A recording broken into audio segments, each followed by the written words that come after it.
Turn up your volume. Grab your papers, your pencils, and your character ledgers. Boot or weapons. Turn. West.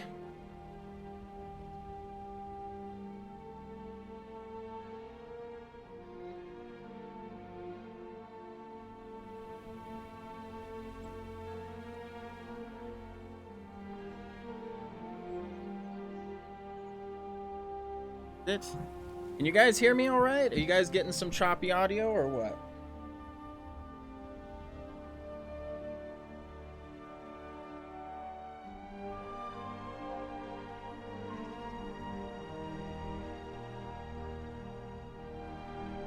It might be my volume giving out or cutting off before.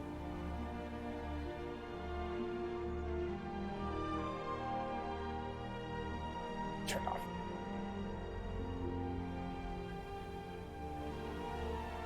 Out. Oh. That's too loud for you. Might be my audio cutting out there for.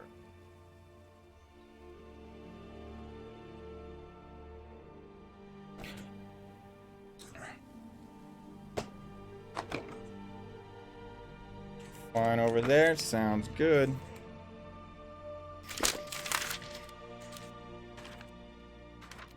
All right.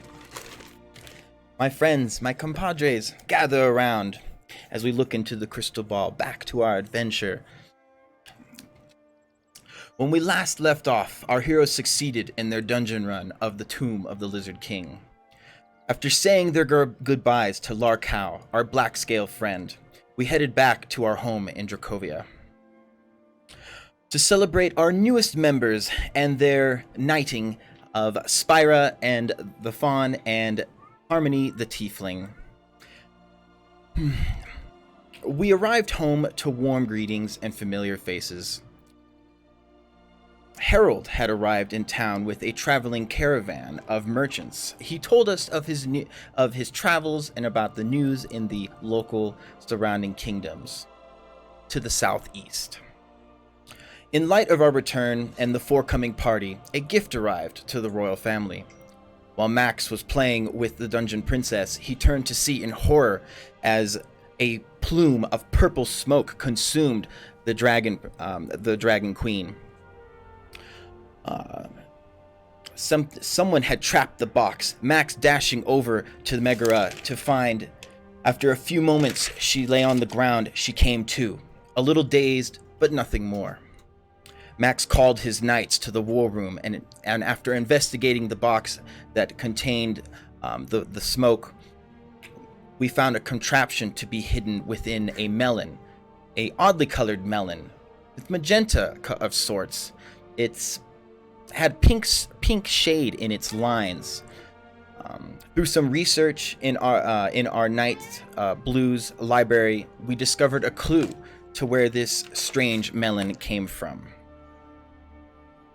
Max rode a raven to Blue, exploring with him to come home early. His poison expertise needed. We decided to continue with the knighting ceremony. During the celebration, amongst the laughter, drinking, oh so much drinking, as fireworks began to fill the sky, Megara wanted to add to the fire. Attempting to do her fire missiles into the air, she reached up and something else happened. Something unexpected. A dark cloud appeared out of her palm, flying into the air, surrounding a thunderous booming of flashing lightning inside this cloud, breaking and forming two other smaller clouds right above the tiefling and the fawn at the party.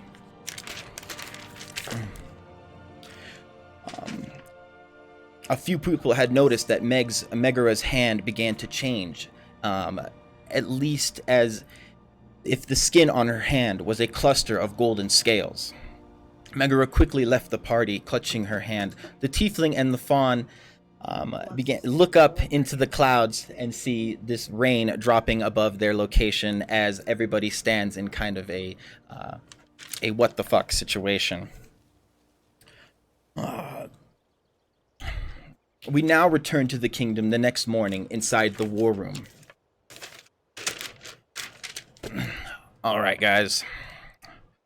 So, as we zoom in to Dracovia, they updated the map. We come back to our home territory just underneath the Razorback Ridge into the war room. We get closer to the kingdom. Alright. Ba-da-da-da. Da-da-da-da. There she blows. Alright, we have our knights, respective places. Silver in attendance. Alright, as Max, you see me standing in front of you on the table, my hands, my palms on the ground. I look to you, Skull, and I look to you, Spyra, and I thank you for coming. A reward for finishing this campaign with me. You have now been rewarded with 10 days of off time. Basically, DM message is this is a milestone reward that you gain. You can use the 10 days basically to do what you need to. Back as Max, I continue to tell you I have sent word for Blue to return home. It has now been over 8 to 9 days since we last left him in Phandalin. He was only supposed to be there for about 2 weeks. I've requested that he come back sooner. I believe he is on his way within the next, within a fortnight. As he writes Percy on the back of his griffin towards Dracovia. I have informed him of what has happened in the party. Did we get fucking cursed? Yeah, pretty much. All right. So, DM, back to you. You guys may choose to either go around town, train. You may choose to use the 10 days. Now, pay attention. Skull, Pro, Megara, anybody else. You can use the 10 days to either train your animal in 4 successes of any skill you choose. 4 successes. So you'd still have to do 3 more training days to get 7. Or you can level up and choose to level up once to level 5. If depending whatever your level is. If you're level 3, level up to 4. This goes for Blue. This goes for Gothix. This goes for me, Megara, and anybody else who played in the campaign and finished. May now allow you can use that 10 days to. There's no secret doors. This is my war room. If there's a secret door, you'd know about it. You're a knight. You move this desk right here as you walk over, and you grab this statue that's sitting on the table. Come here, Pro. See that little candle right here? There's a little statue with a head on it. Touch the statue, I tell you. You kind of push the statue over, and you see there's a lever connected underneath it, and all of a sudden, this door opens over here as you hear this clicking and a grinding of stones. Moves right here. Secret door. Leads to Jari's quarters and my quarters as well. Oh, is that you? Welcome, 12H. 12X. I feel like I'm reading this wrong. Good to see you. Welcome, everybody. This is the Rachel I was telling you guys about. She's, I had told her we went to a movie today with her kid and stuff like that. Our kids. We saw Secret Life of Pets 2. Highly recommend it. Good movie. Had fun. Can't believe Doric the Explorer is getting a movie. This live action movie. Weird. But yes. She was gonna watch today. She's making a character. I really want her to enjoy her character and choose something. She likes to play the Invoker from 4.5, I think, or 4.0, and I really want to work with her on to make that class or to do something that she enjoys, because I want the enjoyment of the class over the efficiency of playing. We can insert her into the story at any time. Yeah, she'll still have to gain the trust of our characters, because our characters, unless we've figured out some story that we knew her before. But yes, everybody was welcome. 12H31. She's I used to work with her a long time ago at the Village Inn days. We have a long time history. She's a friend of my wife's, so everybody make her feel welcome. Poor Rachel. She's not my friend. She's my wife's friend. Oops. I want to buy a violin. All right, Skull. So after we have this meeting, you guys have a couple of days. We are giving time for Gothics or for Skull or Blue to arrive. Me and Megara are going to continue. I myself will be riding some ravens to the surrounding kingdoms as Max. I continue to tell you that Skull, I look to you and I tell you that I'm writing a raven a letter to, unless you want to write this letter to the alchemist in Phandalin, Agatha. Maybe if she knows anything about a growing gray scale or growing scales on people's hands or anything to that effect of the things you've seen. Maybe asking her if she has any ideas or where this might have come from. I myself also will be searching, going through the local apothecaries. Toad's Wart is the alchemy, one of the alchemists' stores in our kingdom. But throughout these days, as these 10 days go by, or not these 10 days, these about 7 days go by, you use your 10 days. So what did you want to have? Some ale? Yes.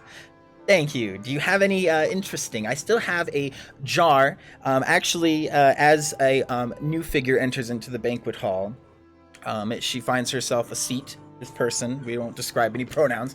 This person finds themselves a seat, and we welcome this new person, and I ask a handmaiden to bring you this drink called the Roaring Eagle's Ale.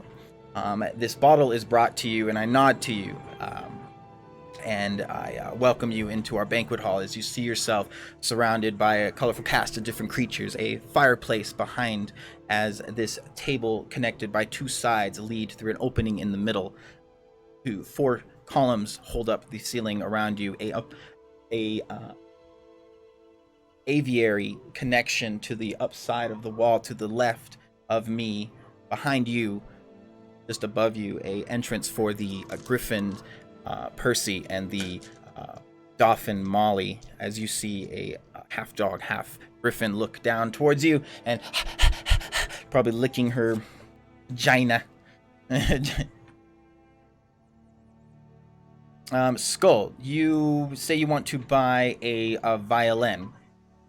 You go into the marketplace of the kingdom the following morning, wearing your new sigil representing your knightship into the kingdom.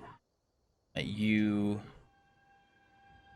return to the same district as the day before, a couple days before, where you saw the smithy at the Griffin's Armory.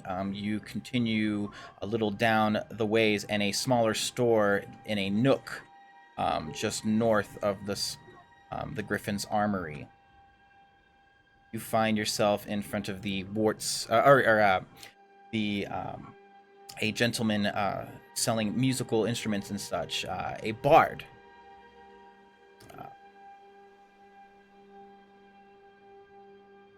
He looks to you as you enter into the store, Skull, and he seems to be tuning a lute as he stands there, a purple hat with a feather in the middle, a halfling named Scandalin.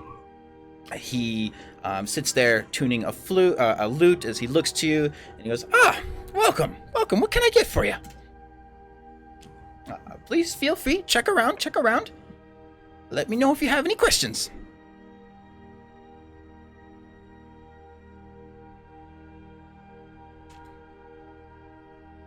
You find yourself at the elves, or the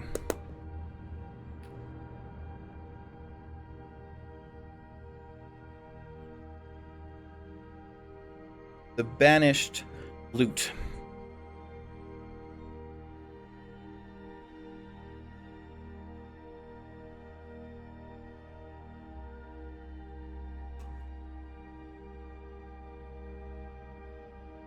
What CR creatures do you throw at them? Well, these guys are pretty badass sometimes, so I've been having to throw at least some 4s. They've fought an 8 very well. The green dragon came back through a ritual in Thunder Tree. The kobolds were able to drag the body back to them, to the dragon's old lair, and they invoked a sacrifice ritual and revived the dragon.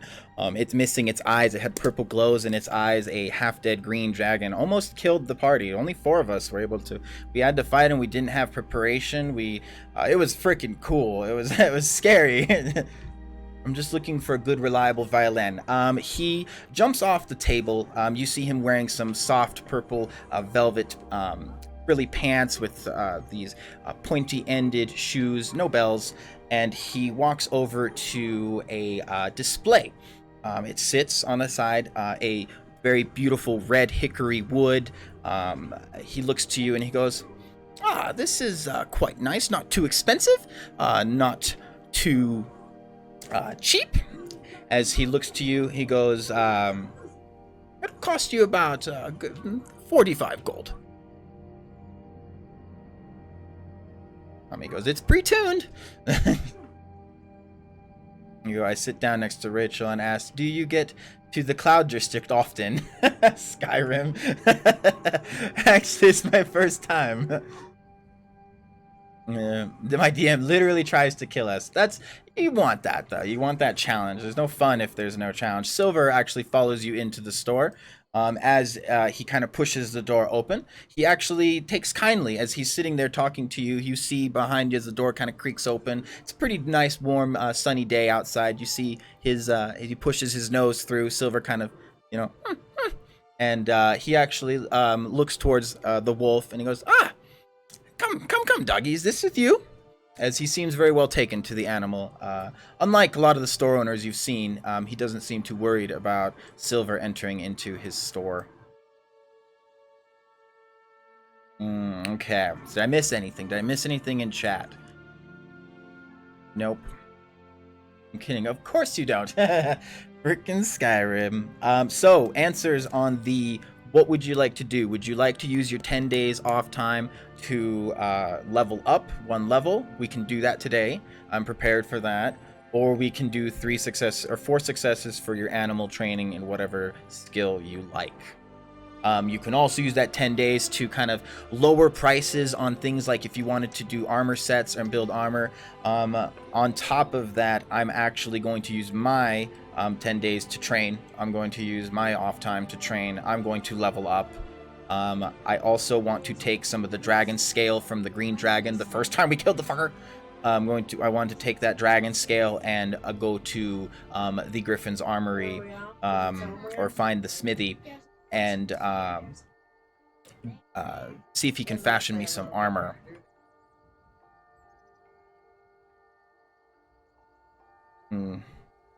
Take it. And yes, Silver is with me.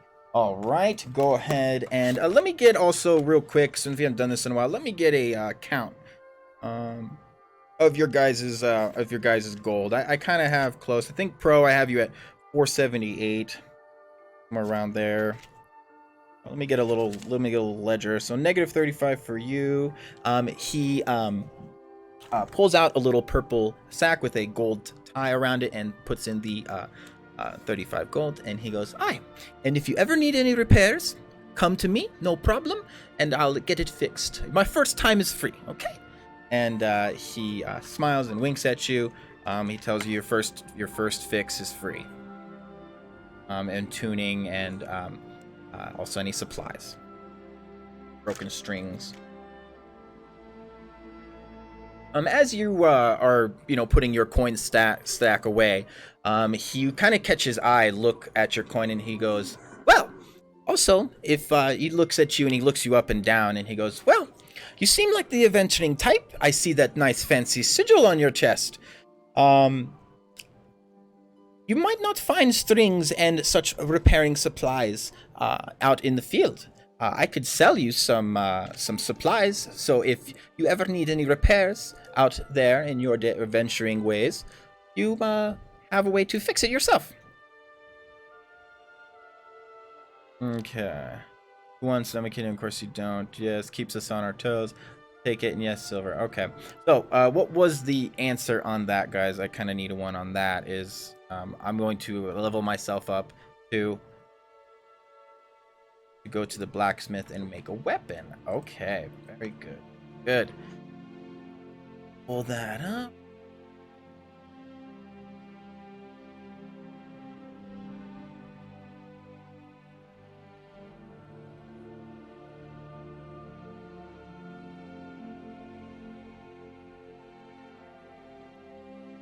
Okay, so Pro, you make it back down to the market district. You walk past into some of the more taller buildings. Pull out your character. You find yourself in front of the Griffin's armory.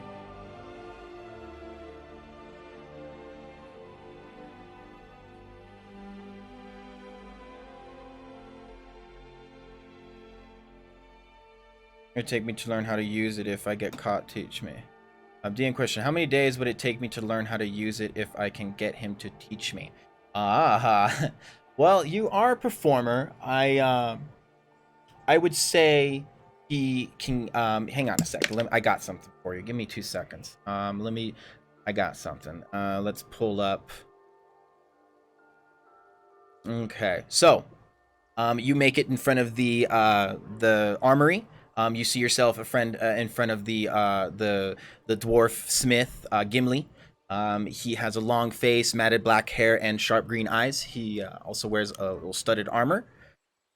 You see a fancy war pick standing next to him, or standing near a side and display, and seems very dusty and untouched, as if it's been there for a while.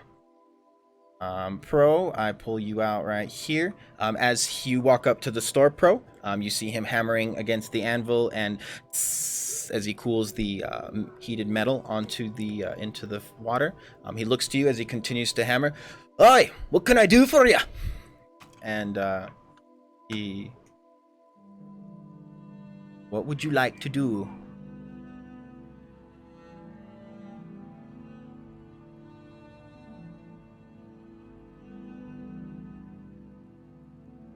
There you are.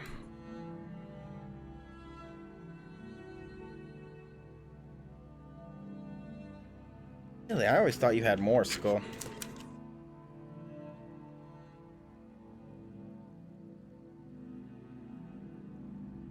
Oh. Don't judge me, okay? I chose that name on purpose. I have a great sword, a tiger's eye, rib cage. Oh my, I forgot about the 20 dragon bones and a dragon's horn. What kind of powerful weapon can you make? You see him put down the hammer and put his metal on a stand, where as he actually seems to be intrigued, he grabs a rag and kind of cleans his hand. You see him. He walks up to you and he goes, "Oi, let me see the supplies. You've brought me the supplies. I can work with that." And you pull out all your stuff and you put it on a table. You see the same table that Skull saw the other day, and all the drawings that he had. You see the wolf drawing with the wolf's armor. It catches your eye as you see Silver's armor design that he drew up the other day, and attempt to see what he could come up with. As you see the metal grows around the head and kind of wraps around a crest, circlet. He proceeds to tell you, "Oi, well, now that you got the supplies, I can put them together, and you give me about 3 days, and I could fashion you up something. All right? It'll run you about 50 gold for the labor for now, and then I will have the price of the armor on the 3rd day."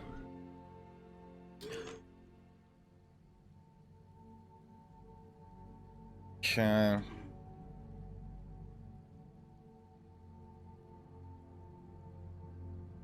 You kind of, he proceeds to explain to you, the 50 gold is for at least the cost of labor, in case you do not want to continue with this transaction.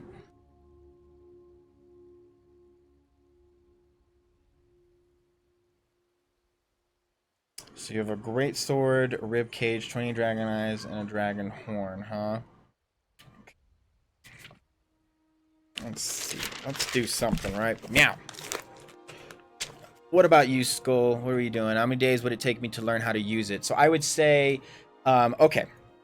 As you are in the store and he offers you those supplies for the road, you ask him that you basically tell him that you're not really, sure how to play. And he looks to you and he goes, "Oi. Well, I can give you little pointers. I can give I forgot. I can give you little pointers, and you can have this book." And he pulls out he goes around his desk and he pulls out this book, and you see a little halfling drawing, and but it's in common, but you see a child sitting with rosy cheeks and a small violin in his hand, and just this is the center of the picture, and it says Violin 101. and underneath it says Gatsby's Guide to Beginners, the wonders of music.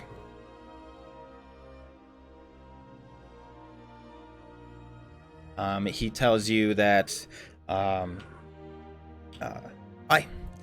charge you 25 gold for the lessons and the pointers, and I will give you this book. And basically, DM talking, the book will give you the basic knowledge, so you can do a couple of good songs, things that they won't have as big of effect yet. Practice will make your performance better, but you have pretty good performance. You are a natural performer. You're not proficient, but you have a +5 and you're charismatic.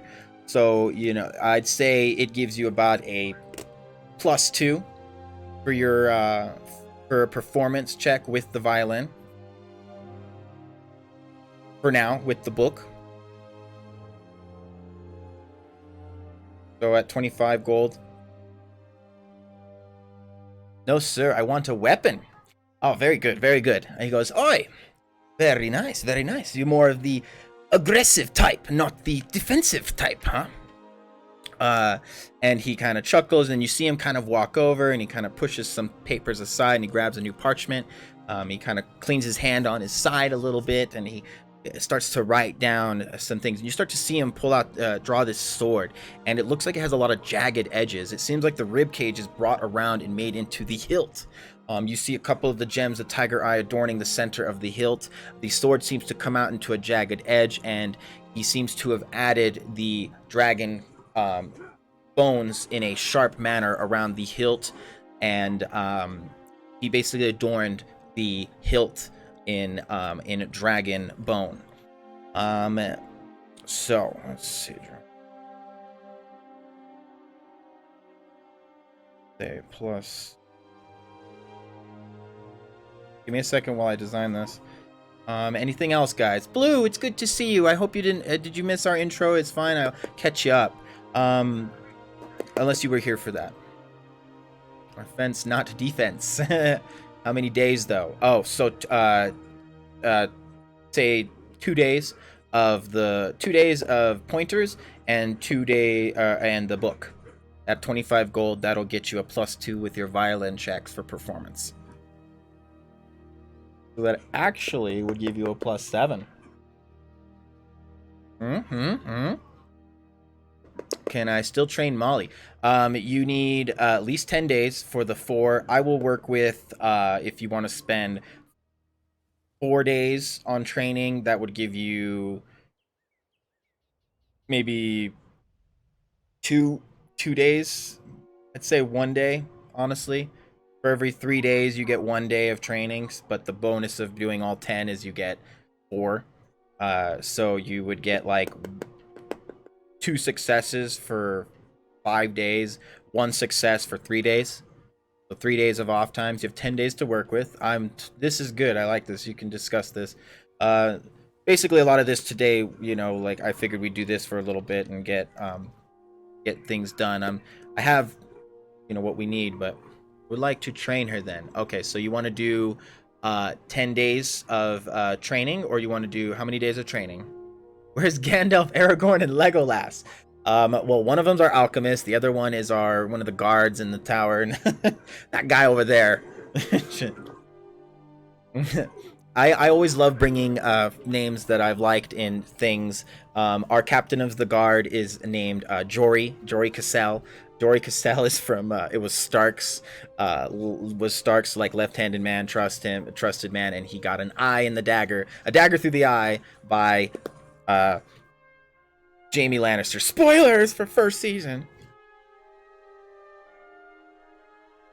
Okay, so I'm designing this real quick. I'm gonna see if I can do this real quick. So, dragons.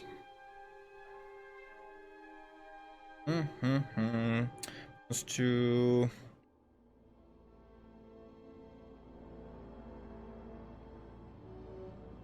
And I don't have to attune to it. I need to level up, or do I need 10? Yeah, you'll need a 10 solid days to level up a full level.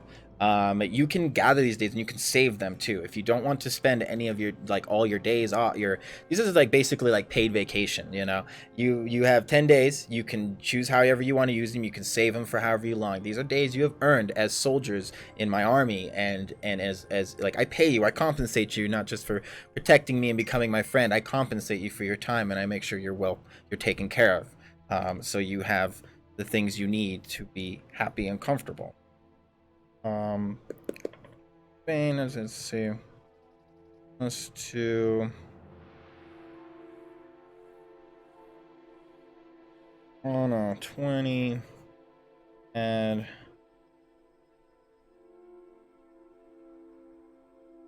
Oh. Plus. No charge.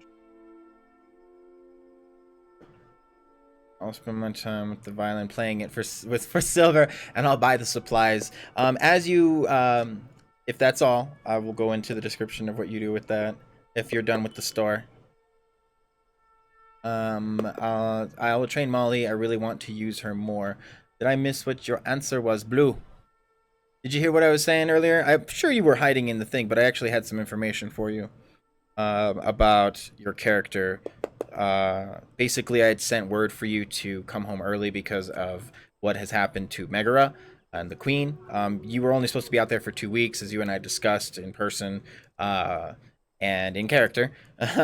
About you were only supposed to be there 2 weeks. I had you come back about at 9 or 10 days. I had you come back. It takes you about maybe 4 days at a zooming speed because you were a flying griffin. About 4 to 5 days to get home. Not much more than that. I had sent word so you know, because of your poison expertise, and we basically, while we're doing this, is like we are trying to figure out what happened to Megara, why is her hand changing. We are trying to get information from apothecaries and surrounding medicine specialists in the area. So bro, he looks to you and he says, as he draws up this weapon, he goes, I have an idea. It'll take me about 4 or 5 days. These 4 or 5 days doesn't count for your 10 days thing. That's just you're paying money to do that stuff. This doesn't come out of your pay. The off time. Megs, what were you gonna do with your off time? Huh? Level up. Megs is going to level up. I'm going to level up fully. Megs level up. Max is going to level up. You want to train for 2 days, right? Skull, train 2 days. So 2 days, violin. Jaden! Okay. So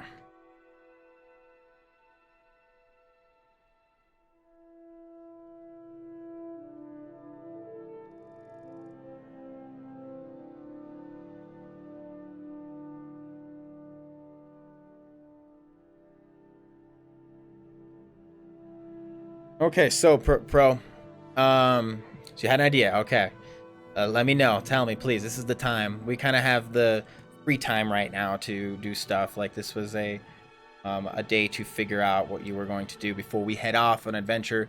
Get all your supplies. I'm going to be buying. I don't need torches anymore, thankfully, because I have that mace, Lightbringer.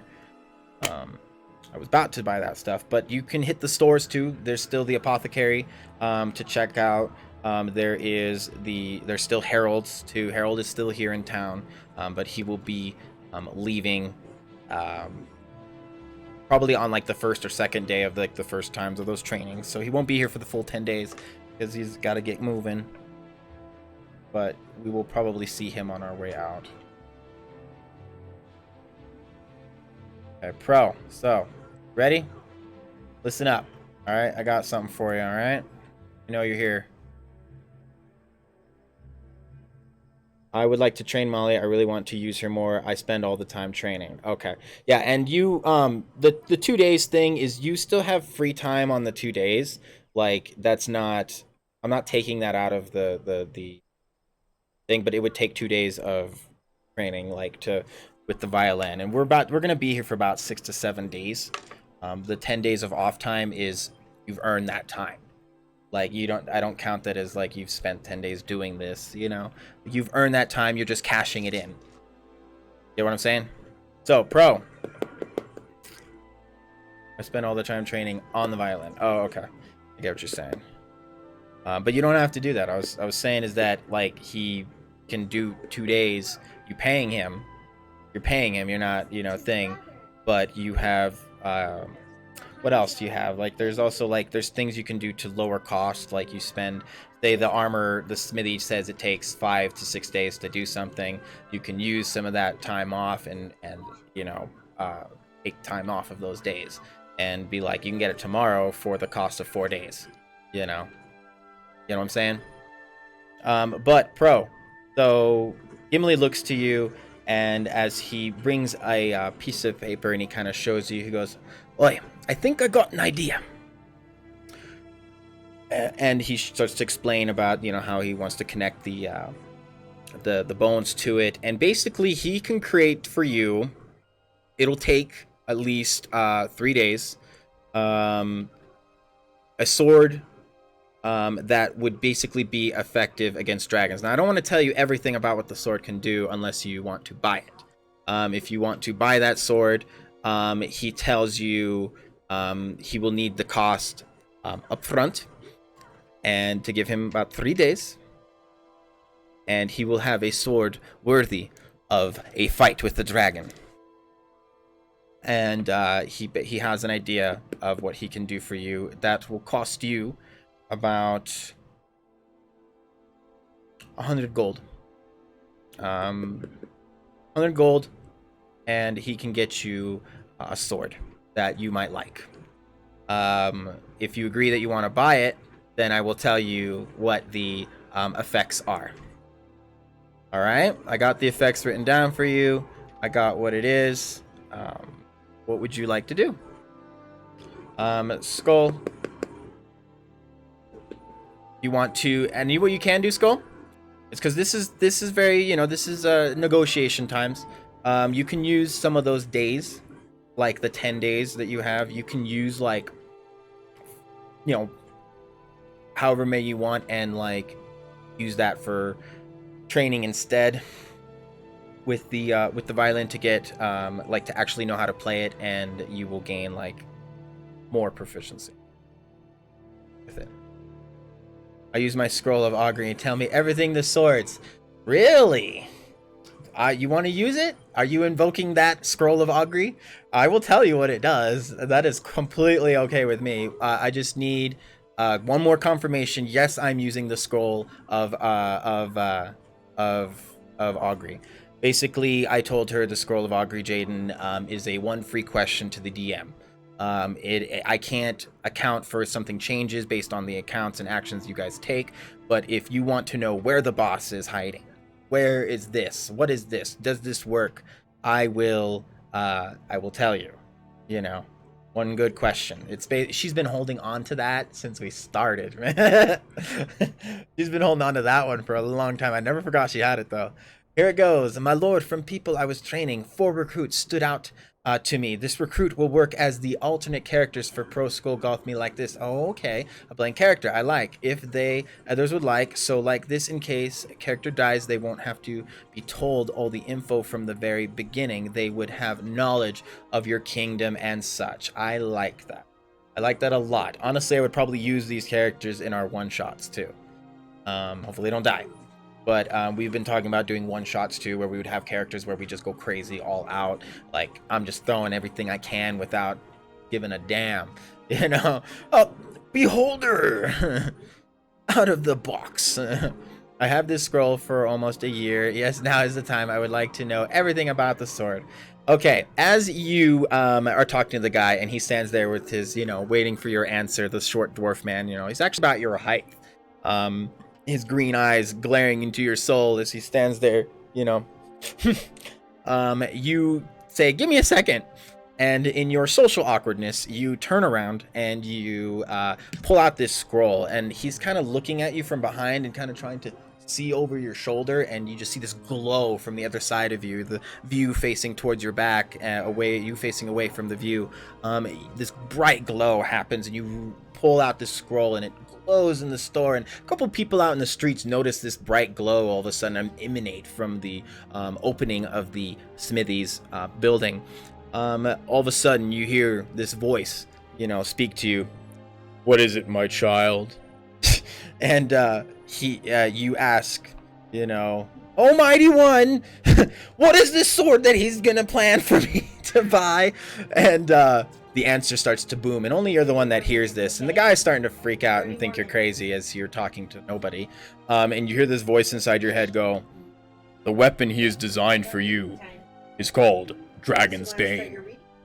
It is a +1 greatsword with a versatile, as the god stutters, versatile quality. It can go from a 1d8 to a 1d10 using 2 hands.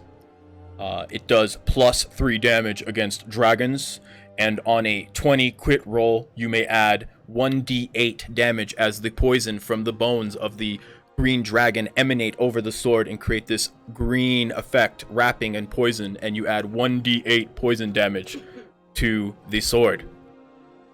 And then disappears. Your scroll goes into oblivion, and poof, it disappears. Congratulations, I hope you like that. But you now know the sword and what it does before having to buy it. As he sits there and now he stands there kind of tapping his foot, getting a little more impatient. He's like, I got work to do. Are you gonna sit there talking to yourself all day? There's that working one. I found it. Dragons is a campaign about dragons. Oi! The homebrews. Well, basically what I researched in the Scroll of Augury was that, it was basically that. I had to kind of look into the Reddit too. I'm like, it's a huge description. It's basically the GM, your deity, a god, tells you to the best of his knowledge your question. It's a pretty fancy little thing. We'll take the sword. Here's your 100 gold. Fuck yeah.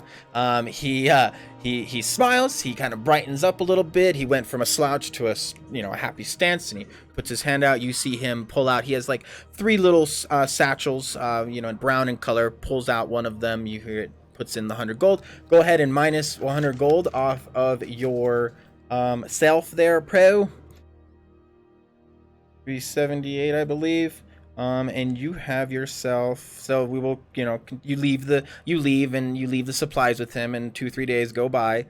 You're kind of sitting there in your window in the cave, or in the castle. It's raining, and you're kind of sitting there looking as the rain falls, and just, is it time yet? And you're waiting for that time for another day. As the last day comes, you hop onto Molly.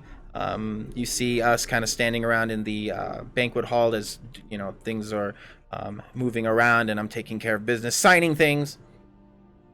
378. 150 around. You said there would be a labor. No, it's 100. Since you used the Scroll of Augury and you didn't pay him to create, he basically he was charging you for the labor in case you didn't like the sword later. Kind of what some people do when they think when they're gonna get screwed on their work labor. They charge you for labor ahead of time with no guarantee of the freaking end result, which is, I wouldn't hopefully have in my kingdom a scamming artist, but you never know.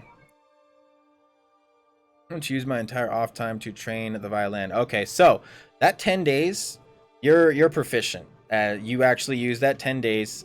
You return to the halfling Scandalin, and he actually starts to enjoy your company. You tell him a little bit as the days go on, your story, your adventures, your backstory. You tell him your real name. We still call you Skull. His real name has been out, but this is a reference for all the people who play. You guys don't really know Harmony's real name, Skullface's real name yet. He hasn't really told anybody, I don't believe. He's only told me, and Lilith knows, of course, and I don't believe he's told anybody. He's told Agatha what his name was, and I think maybe Agatha slipped up and said something in front of somebody, but maybe Pro. Scandalin Shortholt, by the way. That is the bard that taught you how to use the violin. You are now proficient with the violin. So your proficiency modifier, I would say, actually, I'm not keeping with the proficiency modifier. I will say, you throw that book to the side, or you keep it in your library. But you are pretty good with the violin. You're not a master yet, because the violin is, takes a long time. The violin's a hard weapon, or hard thing to use. But you feel you've learned a little bit enough to feel comfortable playing around us now. I mean, you might still be a little unconfident, but you've learned your basics. You're not a master with the violin yet, because goddamn, violin's hard to learn. But I told Larcow. Okay, you told Larcow. Okay, good. Larcow, no.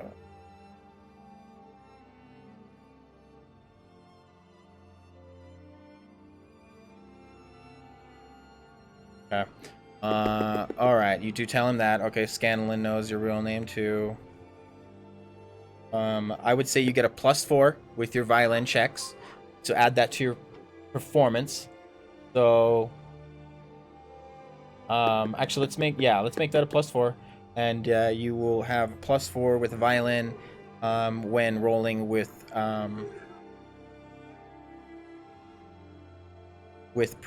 performance. So, yeah.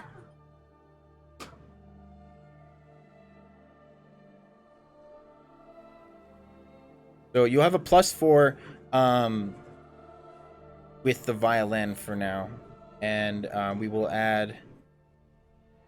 You have 9 though. Fine. You used all your days for it. You now have a +9 when rolling with the violin for a performance check. Only when it makes sense, though. It's not like you're gonna wean a guard to walk away and follow you. But you could scare the rats away from town, or Fiddler on the Roof kind of stuff. You'd like to train Molly now. Okay, so you're using all 10 days to train Molly. How much did the supplies cost? Hey, Gothics, it is good to see you. I hope everything's all right, my friend. I hope you got my message. We welcome you. Welcome back, my good vampire friend. You have earned 10 days of off time. You can use that 10 days to either use all 10 days to train your mount, Zero, your long strider. You can train him 4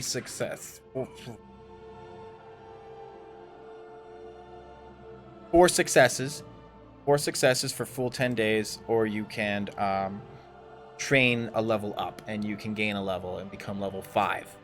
I'm going to train and become a level 5. Megs is going to train and become a level 5 for the 10 days. We currently find Megara's, the golden clusters, or the scales are starting to grow on her hands. We are trying to figure out from the nearby surrounding apothecaries and such that what is this? What is this that we're dealing with? You want to use the total thing. All right, so what is the attack? What is the thing you wanted to train her in? Let me pull that up for you real quick. Mount training. You can treat your attack. You already have learned. Have you finished here? You can use some of those to finish. Come. I believe you still have a little bit left.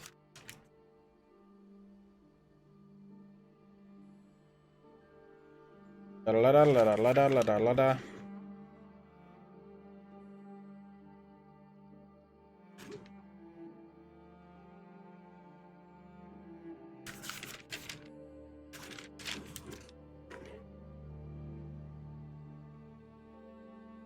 There you are.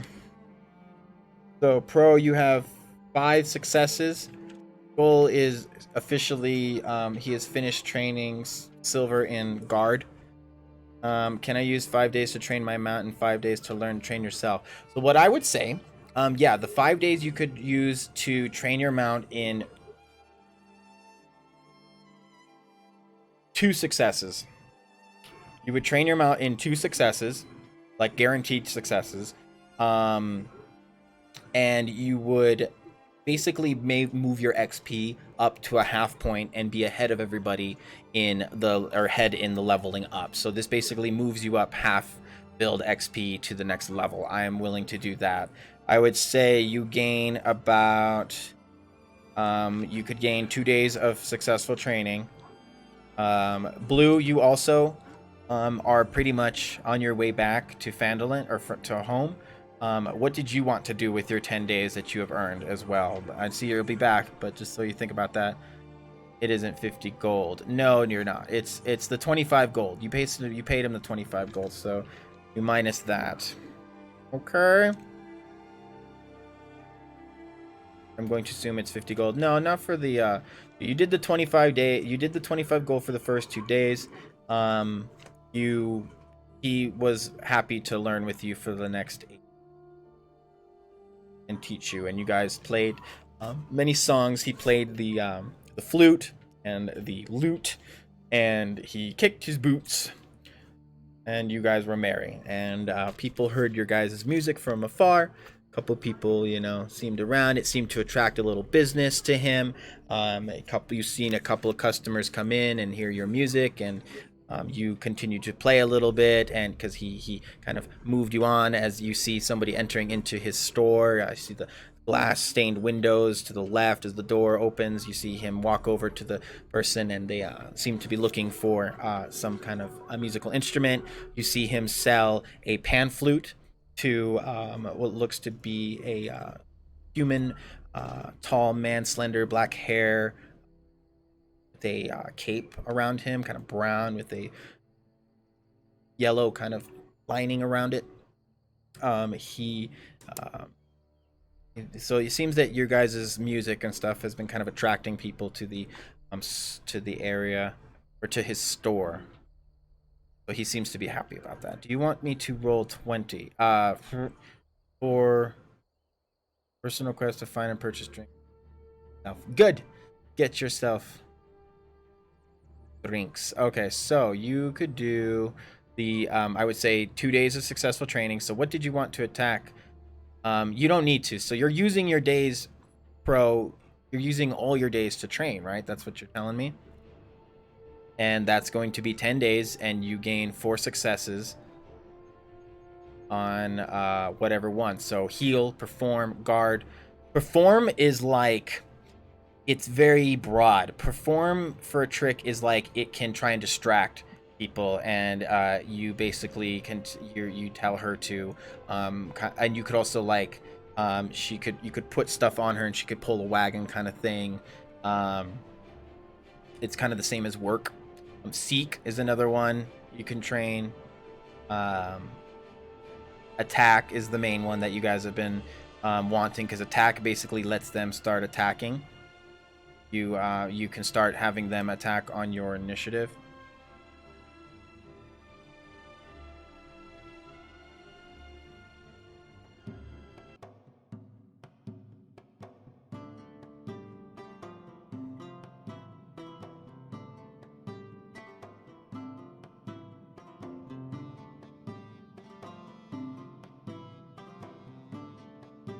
What about the supplies? So it was 25 gold for the oh, you mean you want the supplies, those supplies that he had?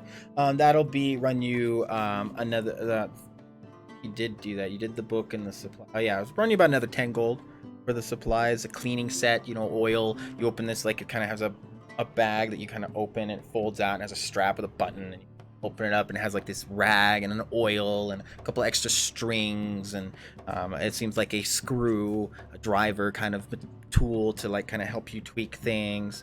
About run you another little 10 gold, and that will repair your violin for at least 5 times until those supplies run out. If your violin is getting excessive use and wear and tear, it would basically keep it for maintenance.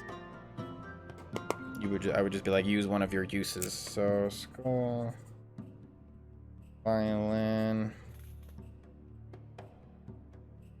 Okay, guys. So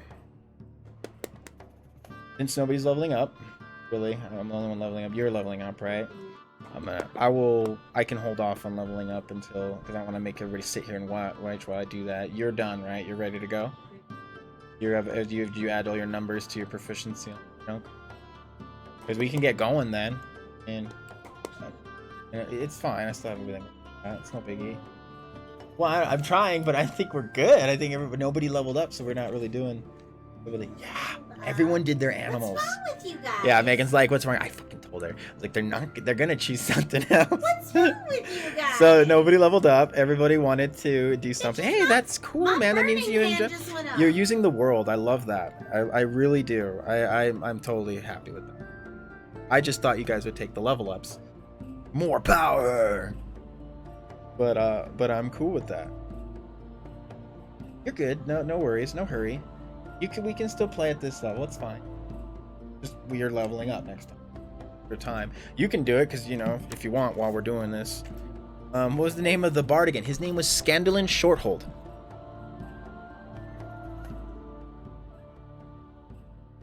He was a small halfling. He tells you about his adventuring days.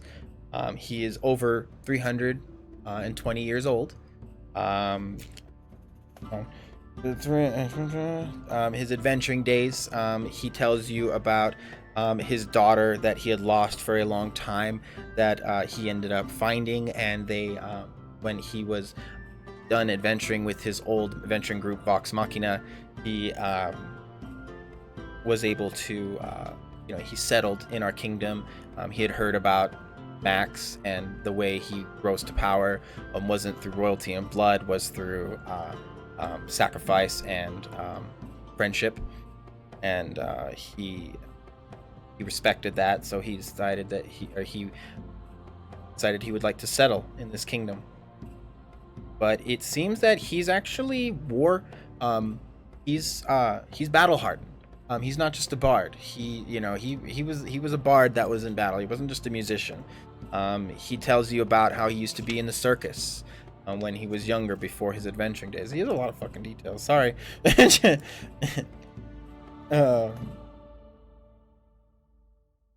I want to train Zero in defense and myself in martial arts.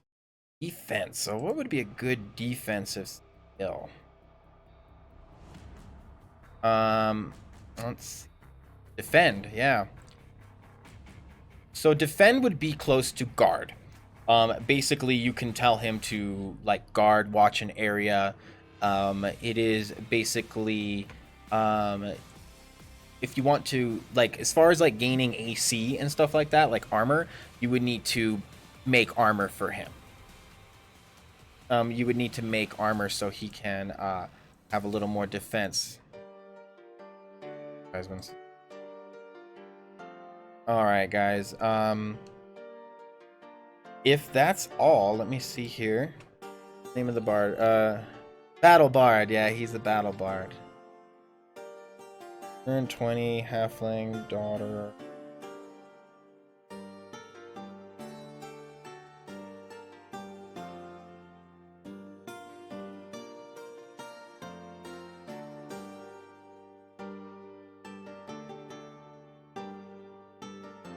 Battle harden. Battle harden. Island +4.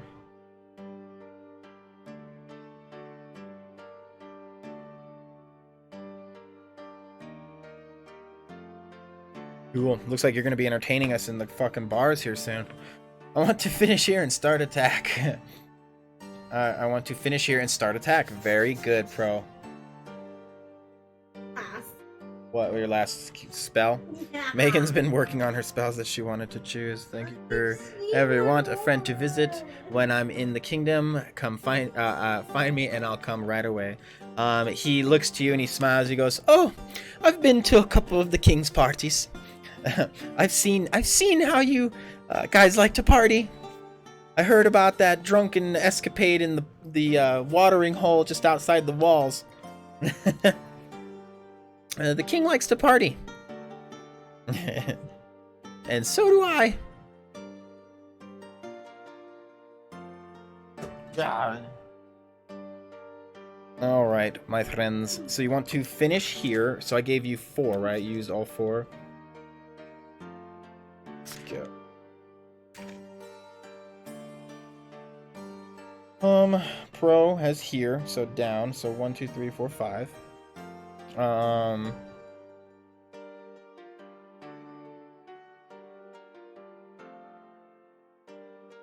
So you want to find, so for 2, 5, 6, 7, so 2 finish, so here is a success, and 2 more for attack. So you have 2 successes on attack. The attack, basically, she gains that sidekick abilities, and then she works on your initiative. She will, for time. Normally they work on their own initiative, but for time, she will be attacking after you if you want for attack. Once you succeed in teaching her attack.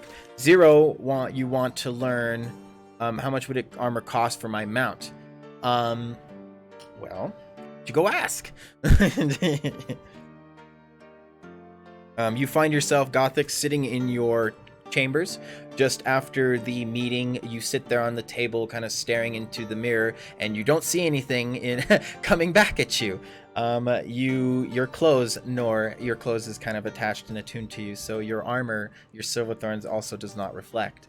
You stand there staring at the chair kind of as it leans backwards, almost magic-like, pondering about what the king had said about how we will be heading to we will be finding what clues we can, and our lonely clue is Moonmelon pastures and a city in the southeast. You get the idea that you want to do something armor-wise for 0. So what do? You find yourself sitting in your room in the castle, staring at no reflection. A chair kind of leaning backwards as you're kind of leaning with your leg on the table, you're kind of leaning back, and the chair's rocking back and forth, and you're just watching the chair rock back and forth with an invisible person on it.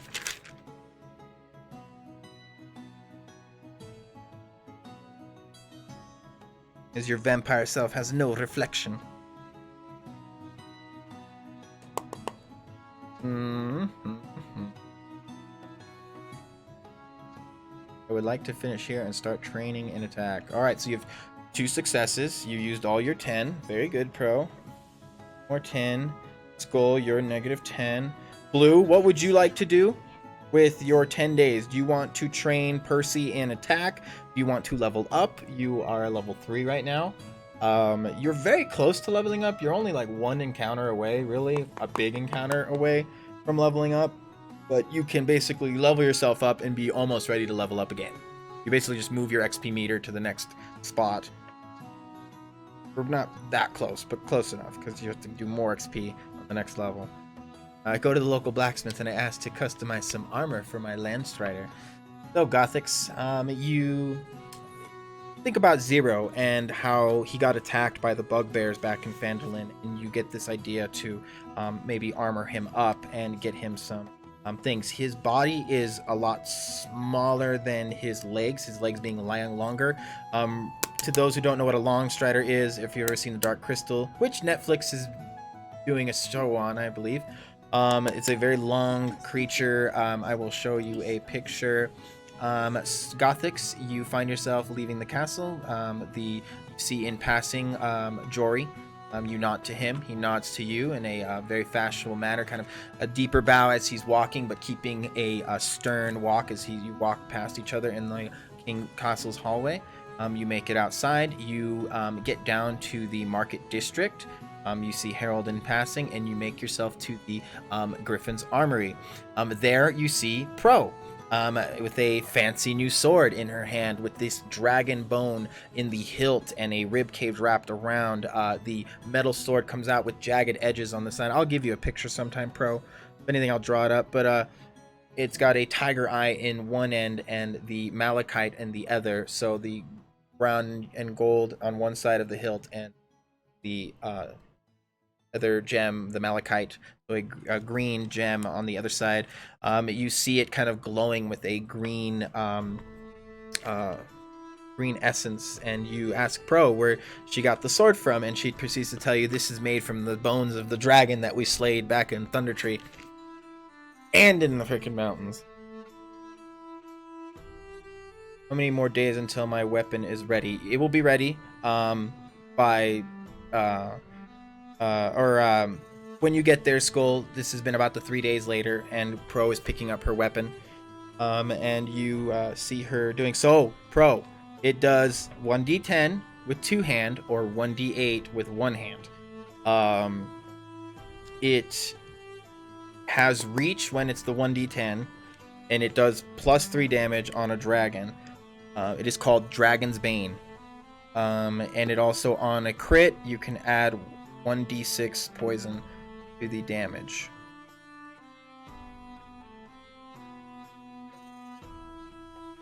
Alright, so that is 2 successes. Gothics, you get down there and you kind of smile, and your curiosity is piqued.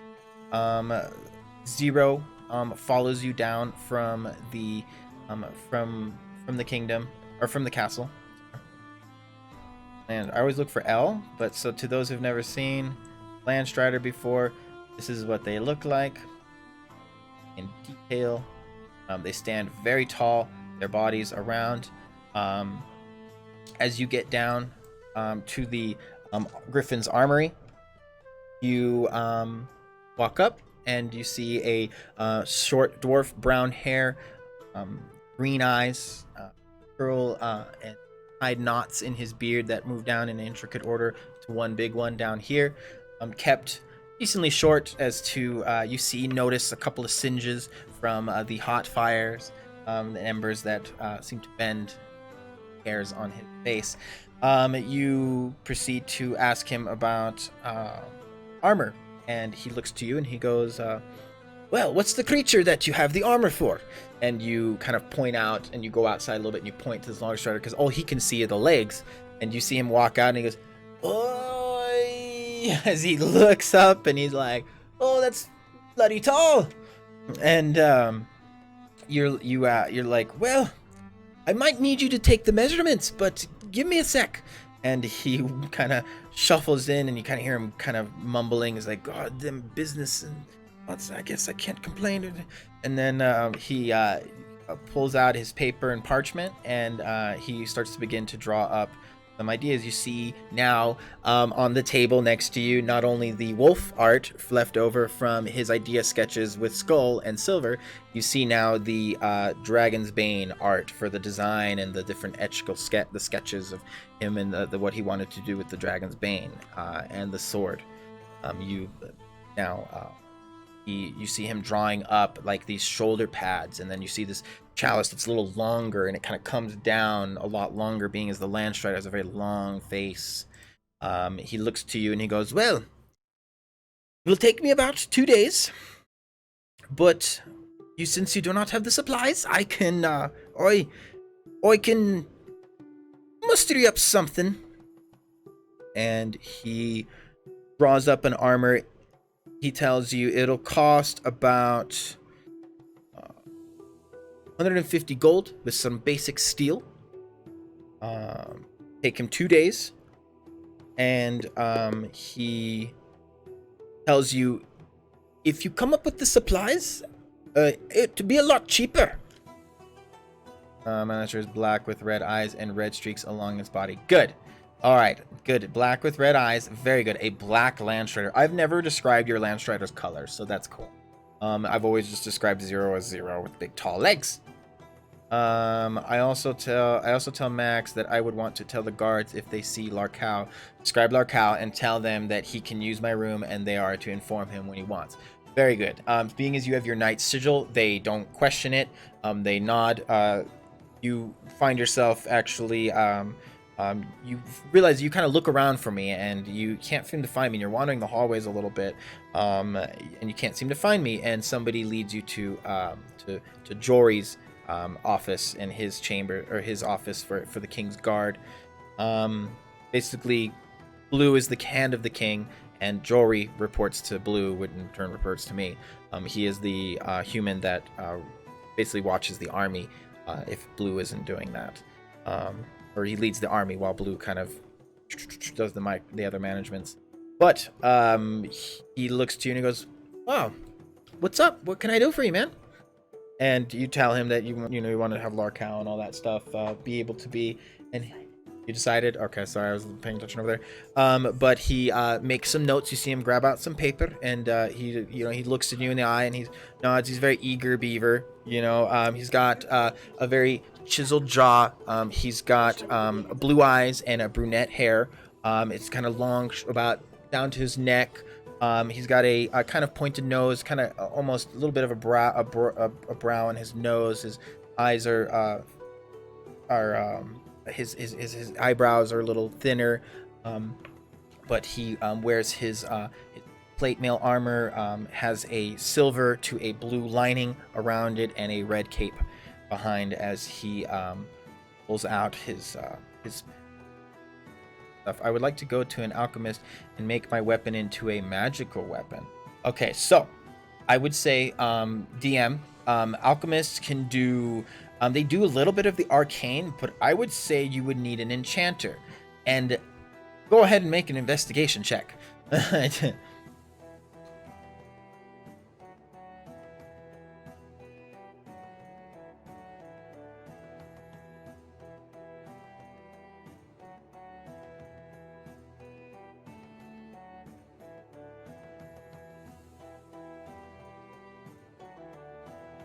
Rolled a 12. All right, pro.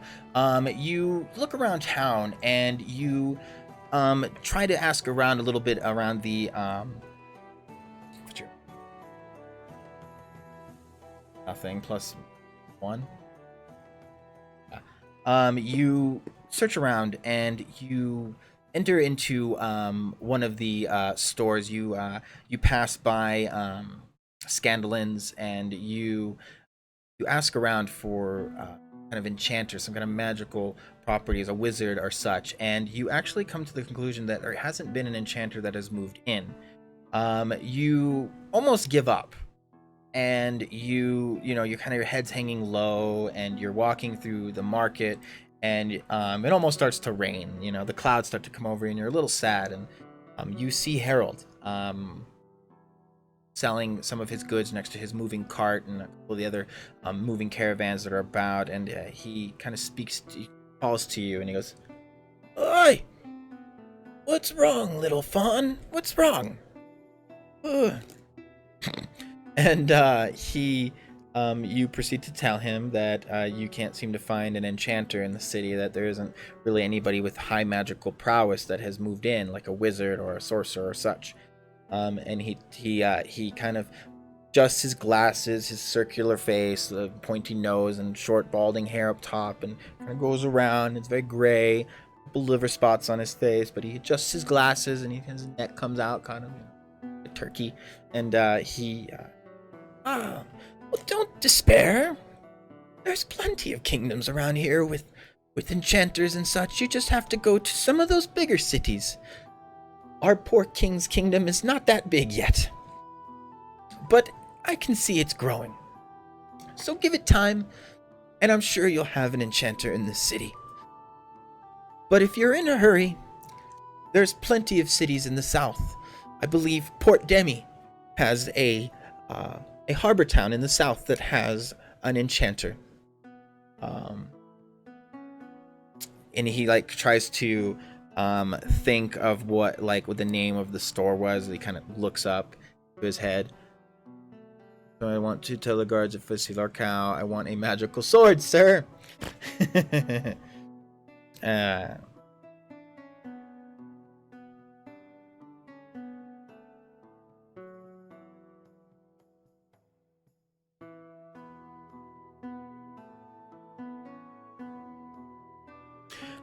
he thinks into his head and he kind of goes, oh, if I remember one place in Port Demi called the Hag's Tail. A beautiful lady, almost too beautiful, runs the store. Her name escapes me, but you might want to check that out. So write that down, Pro. He tells you about the Hag's Tail, a store in a port city to the south. I'll show you on the map, named Port Demi. So we have Dracovia here. Crap. Pull you out, baby. Back up from Dracovia. Our map. Yeah. Victrixia. But here you have Port Demi. Just near the city, the kingdom of House Monret. But here you have Port Demi. Down here is a port town. That's where he's telling you he's probably your closest enchanter.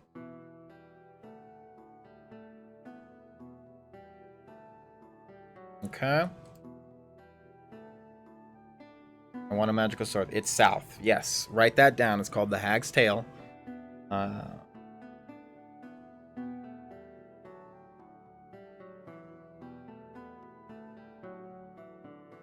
Port Demi. Me. Be right back. All right, Gothics.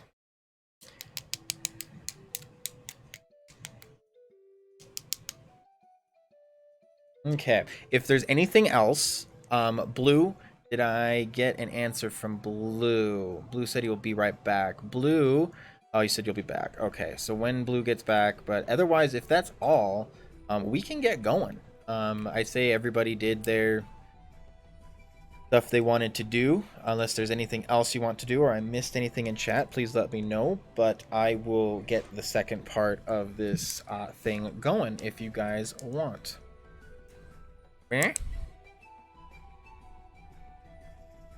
Oh crap, armor. Gothics wanted armor. So he tells you about 150 gold.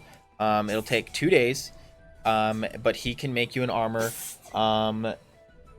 The armor. So if you want steel, his AC is 14, so steel would bring him up to, I'd say, a 15, a +1, so give him a +1 on his AC. Landstrider would have a 15, so that means things would have to roll a 15 to hit 0. If you want to do iron, it'll cost more, it'll take a little more days. That's fine because you have some days to work with. You can also use those days to bring down the cost or if anything, the time. But you find that about 150 to raise his AC from 14 to 15. He would have shoulder pad armor around his black fur. It would be shaped to his head. His ears would be able to fit through, and it would come down on his long snout and about just the brow. It would be steel. You could add some customization if you like. Anything you're looking for, let me know. I want to ask around for info on the Emerald Enclave. Okay. Go ahead and make a history check. Or skull.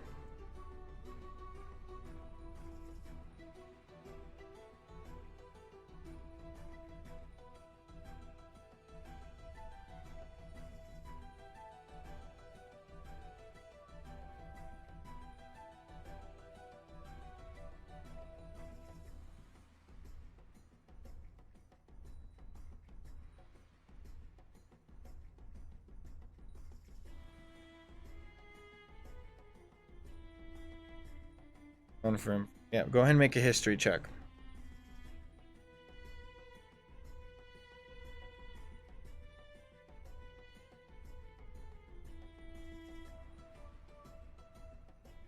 Rolled an 8 plus your history.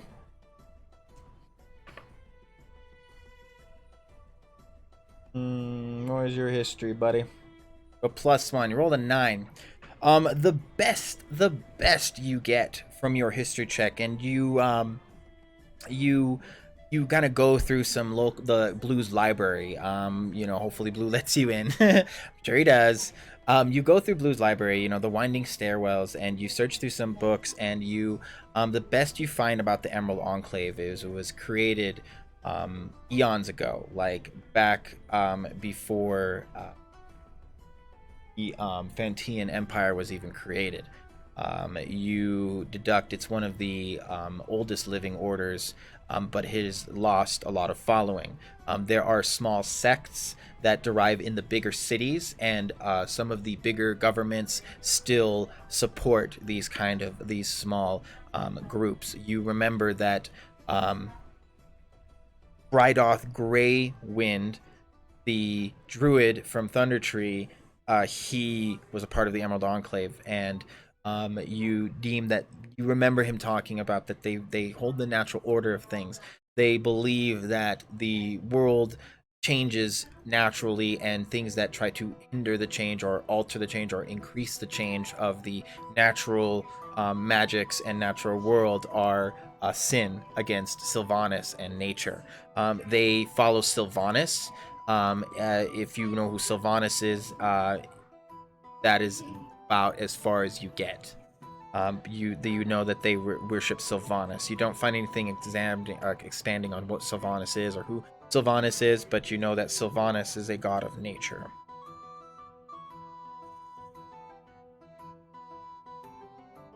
You also gather, the last thing you gather too is that one of their bigger locations that they stay at is a city to the north called Winterhold. Okay.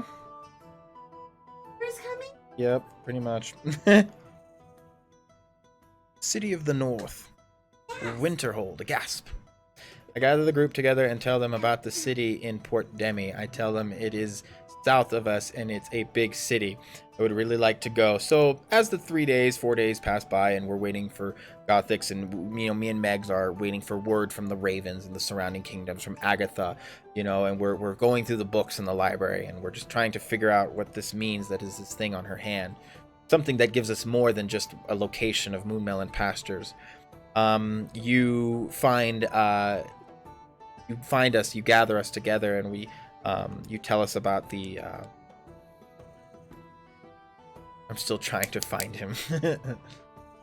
Well, he most likely went to Winterhold. That you remember the letter that he left behind. You figure that's where he, the letter he left for in Druidic that Megara translated for you. Week ago, all right? What do you guys say? Are you up for the travel? Yes. So basically, we're already planning to travel to the south to Moonmelon Pastures. That is our only hint to the whole thing. Port Demi is one of the last big cities just before the House Monret's territory. House Monret rules the territory in the southeast, this red corner. They own the 2 islands, along with a little island just off the shore of Moonmelon Pastures. When we get to Port Demi, you'll see it's a harbor town, so we can stop there if you guys like. Maybe take a boat to Moonmelon Pastures. Might be faster. Okay, good. Good. I'm glad.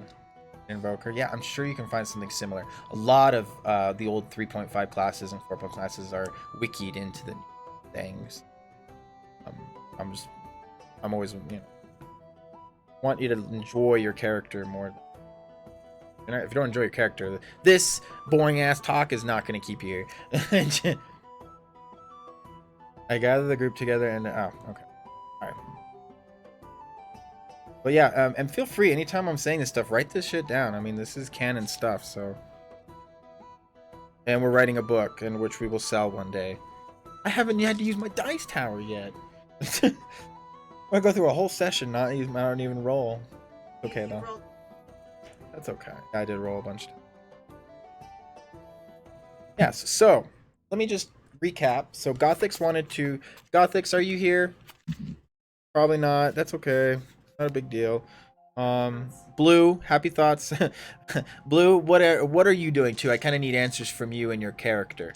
At least for the what do you want to do with your 10 off days as you I will continue the story now. 3 days, 4 days have passed. You guys have got your armor. Uh, Gothix is doing the thing with Zero. Skull did his violin things. He gets there by like the 8th day. But as time goes on, we see as I'm standing on one of the decks near my room, I see out and I'm kind of staring. My hands, I'm pushing and I'm kind of smelling the air, looking over the city. A couple of seagulls fly by, even though we're not near the sea. And you see, I know. But seagulls do stay away from the sea. But a couple of birds fly by, and I'm looking, and I see what I think is another bird, and I kind of look away. But then the bird kind of gets bigger as it's getting closer, and I look again, and my eyes widen as I hear Percy, as we hear from afar, and I am like Blue, and Blue's like Max, and hugs. No hugs. Blue doesn't like hugs. But Blue gives hugs, but Blue actually like he gets close and I run downstairs to the banquet hall, and I see Blue enter through the aviary, and he hops off, and with the gust of wind, I give him that kind of handshake from Predator. Not Predator, yeah, close to Predator. Arm vessel, man. And Megara comes out of nowhere, blindsides him, and gives him a big hug. And as he gives her a big hug, without even words, Blue is a man of very little words. He grabs her hand, and he looks at it, and he kind of in concern, and he doesn't say anything, but he kind of looks down and kind of shakes his head, and you get the sense, Megs, that he's kind of upset that he wasn't here for that and concerned, and he attempts to do kind of a healing over it, because he can do like these poison removals with his power, and it just kind of, this wind blows, but then it dissipates and there's no effect, and he kind of you hear him grunt under his breath through the armor. But Blue is home now. Percy is here as well. Gothix, you come back just in time. Blue has returned home. We were finishing up your I was figuring out if you wanted to do the 150 gold for a armor increase of +1 to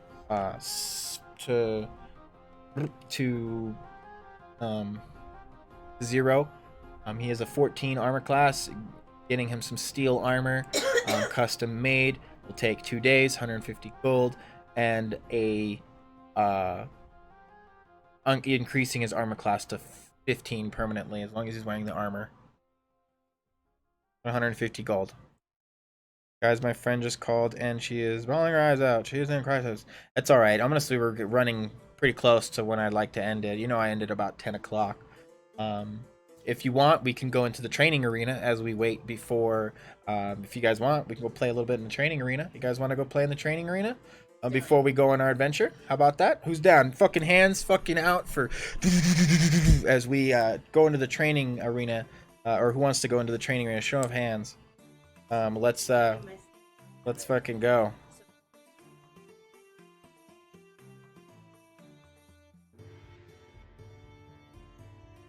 My spell.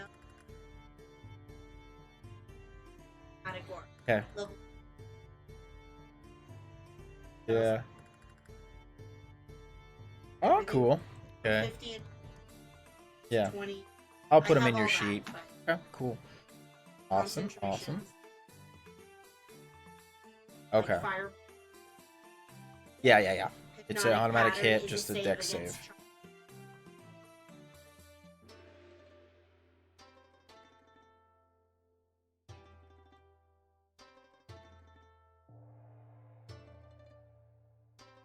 UD10, that's true.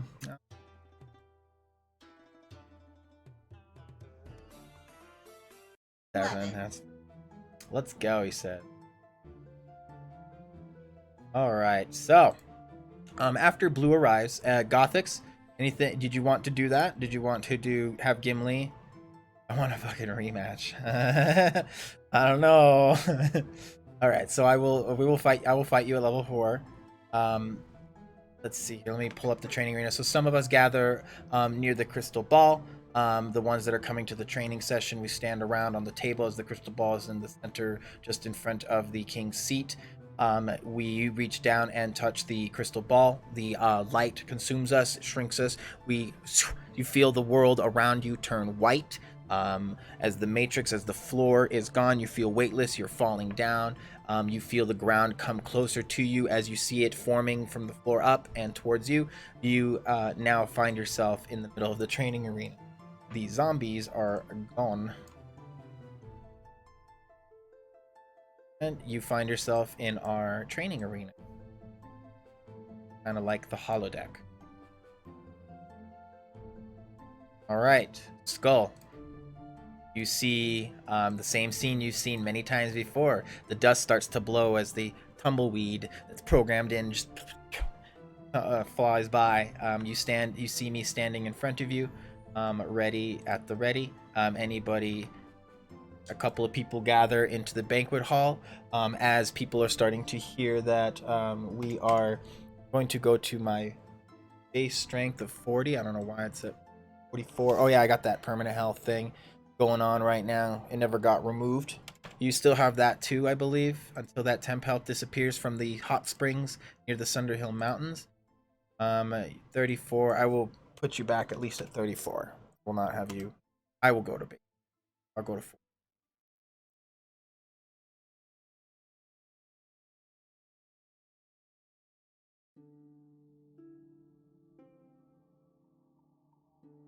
What's that?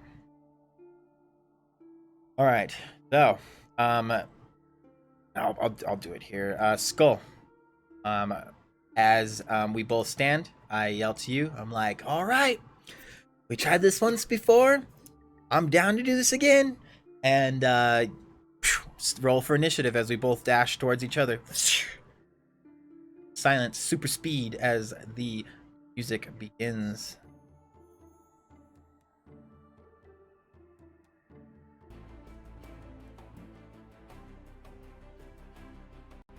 Hmm.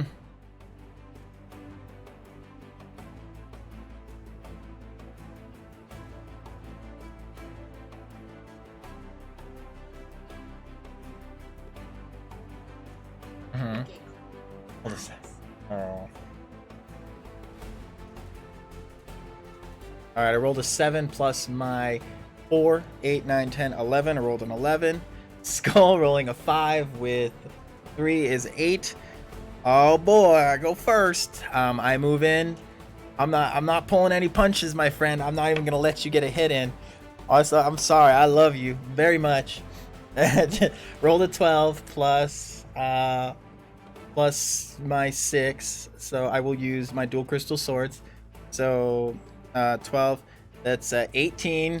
Dibs on winner. Okay. Oh no. Oh no. All right. All right. Rolling my other sword, my dual wield. 17. Those are both hits. Gonna do my action surge. I'm not gonna pull any punches, my friend. I do my action surge too. That is another hit. So I'm rolling 3d6 right now.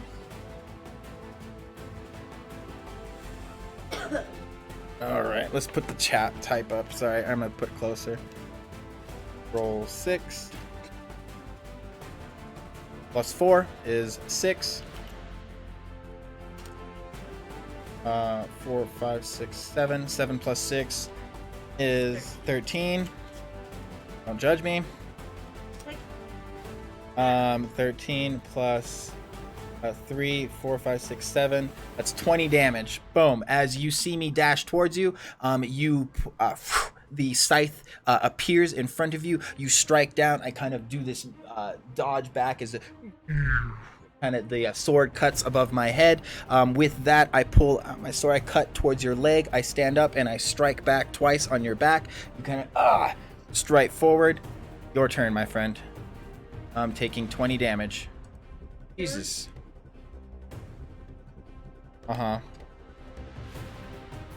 2d8. Plus, My medicine? Oh yeah. What does your medicine say? What? Are you proficient in it?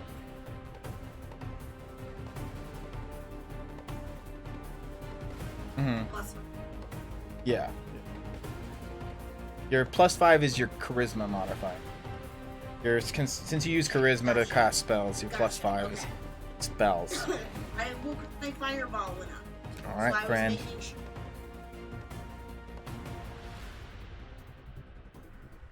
And away with the spoon.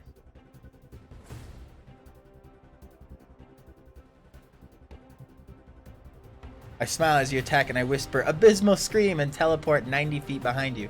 Alright, so that is a DC save of 15 for me, or it's 3d10, right? So I believe it's Frisbee's Abysmal Scream, and you all of a sudden in front of me as I strike down, you all of a sudden just poof disappear, and a horrid putrid sound of just abysmal screams just surrounds my ears, and as you reappear 90 feet behind me. I'm taking that is causes how many charges does that cost for the thing? It'll all reset after we leave the arena, but rolled a 12. Okay. 12 plus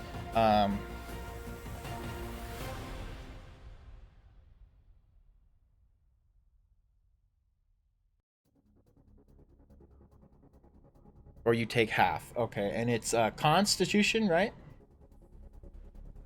Pulling it up right now.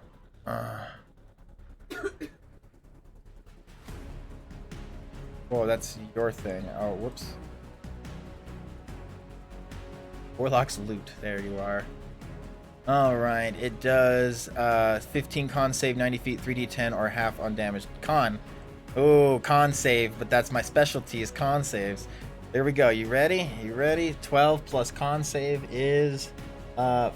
5, 6, 7. That is a save. I take half damage. Roll 3d10.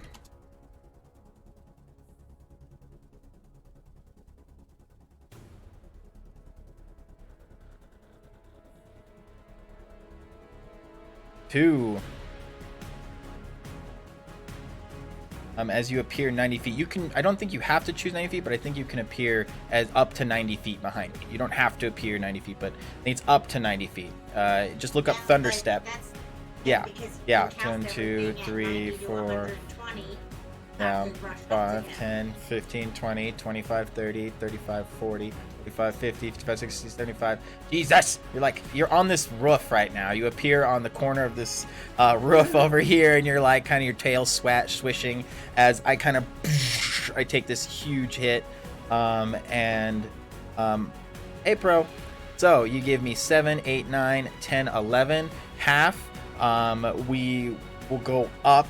So 11 and a half, so we will say 6. So I take 6 damage.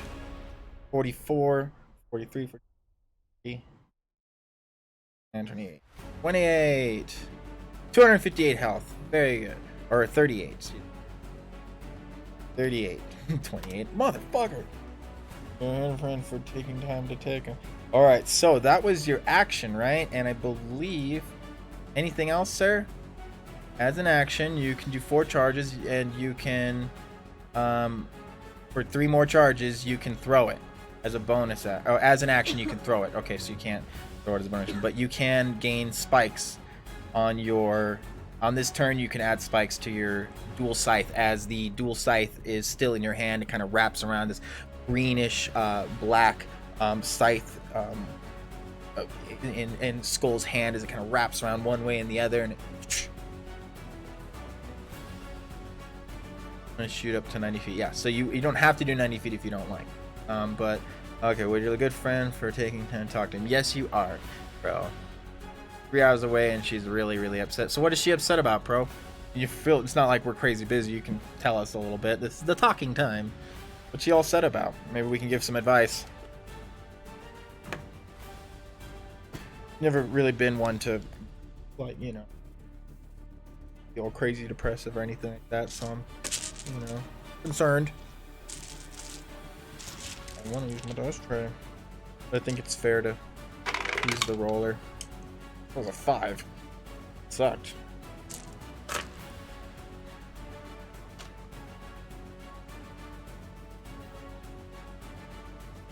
Gothics, would you like to join? That we fight a dragon. So remember what I said about the fighting arena. It tracks our blood. It's basically a thing that scries on us at all times. So in the hands of somebody bad would not be good. But because our blood is attached to it, we are able to.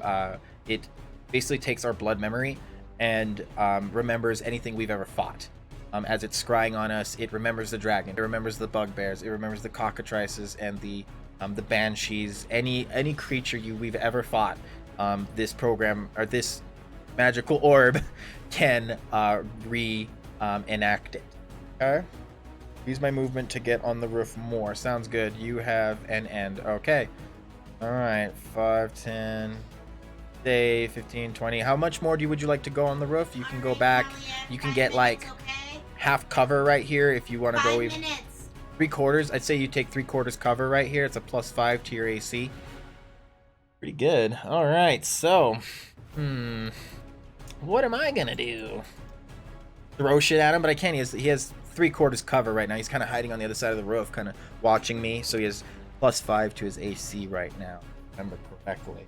What am I gonna do to you, you bastard? Throw my boulder at you. Wonder if I could do that. That would be fun. You know what? It'd be fun. I might take a little damage for it, but okay. So, 110-foot cube, shrimp, second one is a bonus action. So I might do that. As an action, I have to do that. Okay. Well, I don't know if I should run towards you. I don't think that's fun. A good idea. Not sure what I'm gonna do. Well, you can pop in. I was, we're just kind of having a rematch here, but I would appear you in. You would come to the thing. Did you want to do the AC 15 for your 0? Did you want to pay the 150 gold to? Here's the thing, Gothics. If you want to bring down the price, you can go into the mines behind the kingdom. All right, you can go into the mines behind the kingdom and mine some steel or iron, and I will have you roll for how much quantity you get, and you can take that material to the armor smithy and have the price brought down because you brought in the materials. If you want to do that, you can. Just let me know. So let's see here. How fucking far is this? So 5, 10, 15, 20, 25, 30. 35. You know what I want to do? So 5. Let's make sure I'm getting numbers right. So every square is a 5 foot. So 5, 10, 15, 20, 25, 30. We're both gonna run from each other. You see me, Skull, as I look towards you and I dash to the side. I'm going to use my action to dash even more and get between these buildings. 5, 10, 15, 20, 25, 30, 35, 40. Wait, no. 5, 10, 15, 20, 25. I'm going to stay right here in this nook because 30 feet will push me out into the view. I will end my turn. I do not attack. I use my action to dash over here to the side out of your view. Motherfucker. Your turn. Your go, my friends. I'll pay the 100 gold and the other 50 in the gem I received from our last treasure. Ooh, I like that. Okay, Gothic. So, you see, you're standing over the shoulder of this dwarf as he's writing his little sketches. You like what you see, and you're like, I think I can afford this. And you pay the 100 gold, so minus 100 gold and minus the 50. Where is your gold at now, Sir Gothics? I know you had some good amount of money. Dude, what is your gold at now, my good sir? As you minus 150. What was the gem that you found earlier? Was it the amethyst, or I can't remember. Was that him that found the blood moonstone? Somebody else? Was that you, Gothics, that got a blood moonstone? Like, Might have. I just know somebody. She's not getting along with her family. She says it's so bad to the point she doesn't feel safe anymore. How old is she, Pro?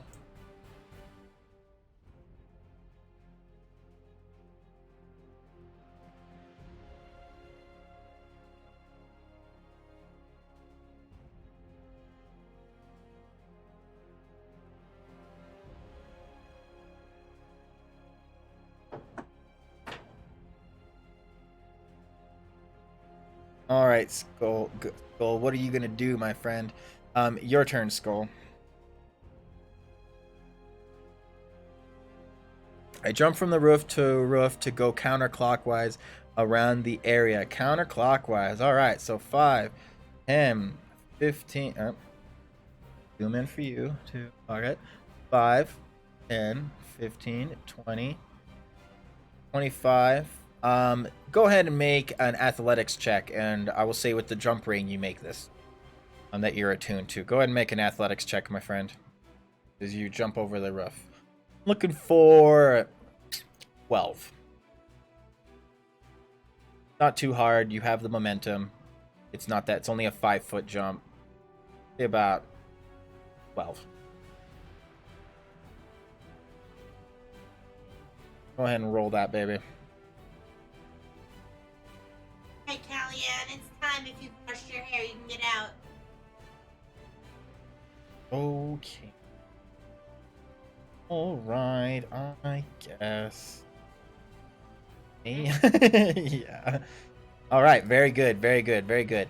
Let's see here. So, boom, you use your jump ring. Not only do you pass, you get a little bit farther. And you slide, you find yourself. Do you want to be on this side of the roof or this side of the roof? Your call. You make it to the other side, just outside your movement. I believe you have 30 feet. We're here, 5, 10, 5, 30. So, yeah, about right here. Oh, in 15 minutes? No way. Well, everybody give a happy birthday to frickin' Pro, and we give her her birthday bonus iridium. I was about to type roll 20. Our points. Just got about a good 1,000 the other day, too. Birthday. Everybody say happy birthday to frickin' Pro for holding it out on us so long. What day is today? It's Pro's birthday. What a day for a birthday. Let's all have some cake as we all hit the table. Alright. And dash. Alright.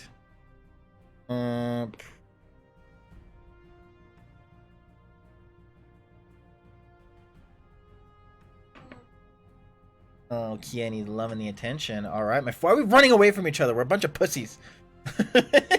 We literally, like, I hit you and you ran out and I'm running off.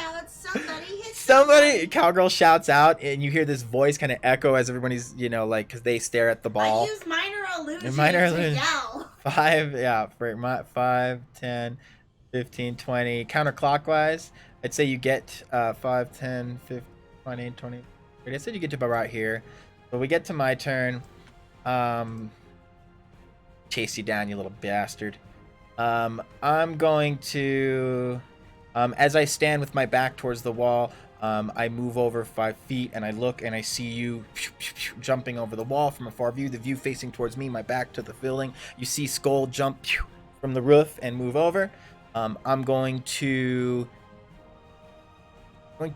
dash this way. 5, 10, 15. 25, 30. So I'm about right here. All right. And then I'm gonna use can I do? I don't want to use my stuff yet. I'm going to attempt to do a strength check. I'm gonna stay behind the roof. I'll get half cover, not full cover. So it'll be a +2. So I'm gonna hop up on the roof. That's a 2. I'm going to use luck. 1 luck point. Fuck you! Fucking fuck. I try to climb up. I fall down.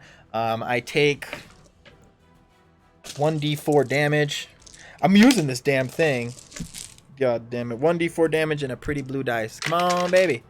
2 damage. I take 2 damage from the fall as I fall on my bias. As I take 36. Because you can't use luck twice. You can only use luck once per turn, I think. Damn you. So I'm gonna sit there and I'm gonna be embarrassed. And I'm going to do second wind as I put my back to the as I sit on my ass. I kind of pick myself up. I use half my movement from being prone, and I'm going to use second wind and roll regain health 1d10 to my level. So my level is 4 or 5 now, but we'll do 4. Roll d10. So roll 10. 1. Fuck you, and it's not an ability check, so it doesn't matter. So I rolled 1 plus 4 is 5 health. I regain 5 health. The dice is hating me today. I gain 5 health. It's 36, 38, 39, 40, 1, 40. I can only go to 40. I'm at 40. I'm full health, but I'm hurt. Your turn, Skull. Or I got hurt.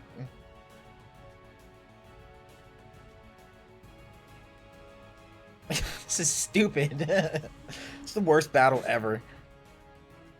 Eldritch Blast, can I get you from here? I'd say I have 3/4 cover. So I have a +5 AC.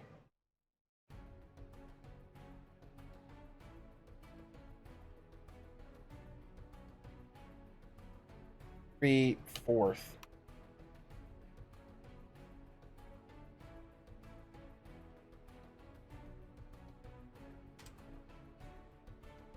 So 17, 18, 19, 20. 22. Probably not. Yeah. You move a little bit.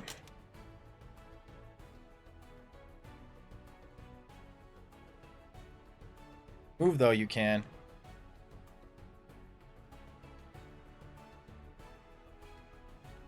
Sorry.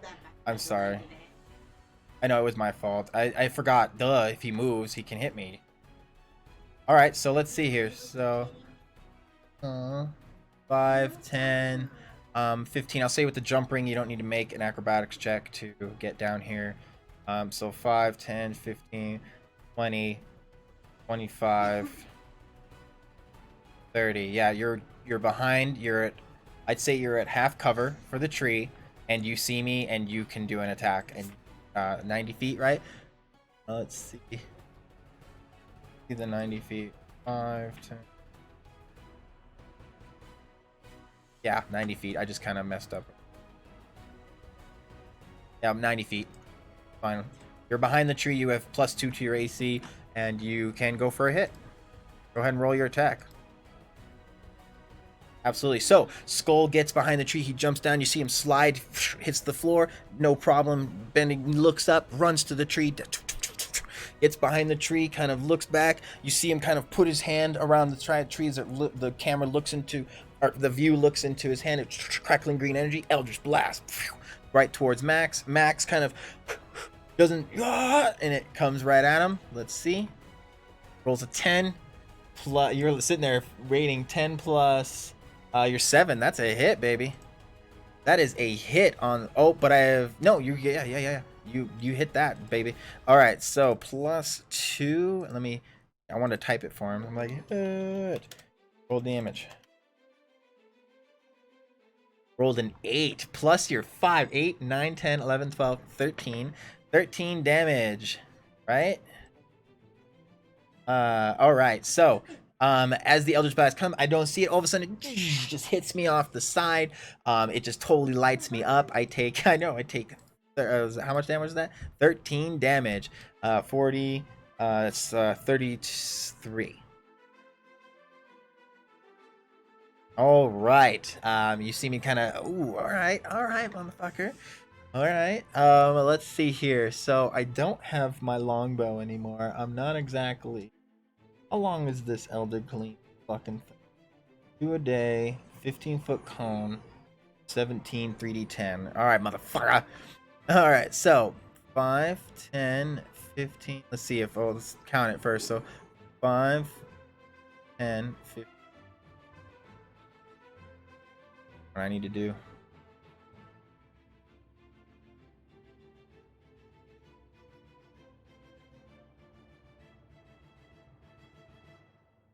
Five, 10, 15, 20, 25, 30. 530. Nope, it's a 15-foot cone. Nope, I don't want it that way then. I know what I'm gonna do. All right, 5, 10, 15, 20, 25, 30. I'm gonna use my action out here to throw my porta boulder. It is that item we found in the Wave Echo Cave. I use my action, throw it down on the ground. As soon as it touches earthen surface, technically earthen, we're in the fucking thing, it expands into a 10-foot by 10-foot cube. I'm going to throw it in front of me between you and me. That is going to be my action. It is your turn at this time. I threw myself some cover, basically. Objects and token. We're going to do the porta boulder. Going to give it this color with the gray in between as it glows blue. 10-foot boulder right here. Move it over a little bit. There you go. 10-foot boulder right in front of me. All right, your turn, my friend.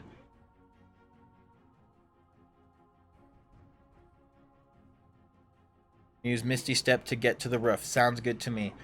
Bonus action, Misty Step. Boom.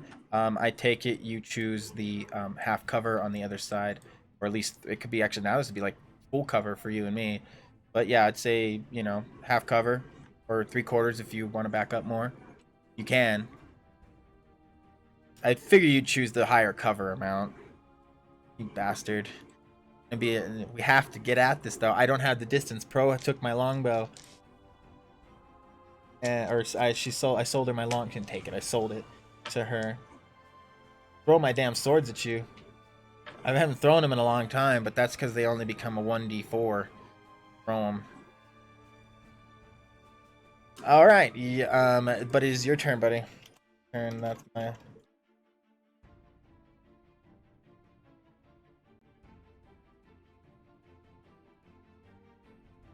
I used that on my last turn. Okay. Yeah, that's fine. Yeah. Yeah, that's fine. Your last turn. Yeah.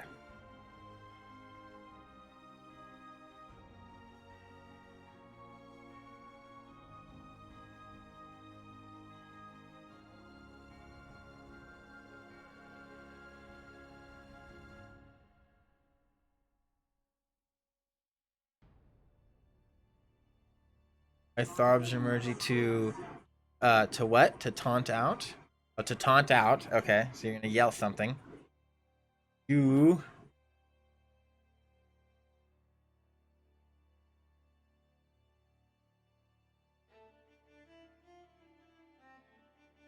start talking shit to me, is that what you're telling me? Oh, ooh, oh, I'm defeated. Bastard.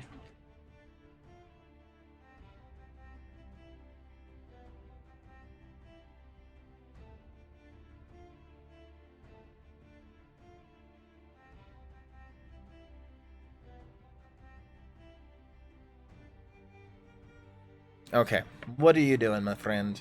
As you see Max, you see across from your view, the view looking over your shoulder, you kind of standing there across the roof. You see across just over the tree. You barely cut out actually, and you barely see me now. You can't see me at all actually. All you see is this square through the outline and some kind of the break of the brush because the tree kind of comes up a little tall. You're a little bit above it, but you see across the porta boulder a gray stone 10 by 10 foot. Glowing with a slight, or not, yeah, with a slight glow to it. Anything else? Dom told you to taunt you? To taunt out you. I figure you're typing something long. It's okay, I'll give you a minute.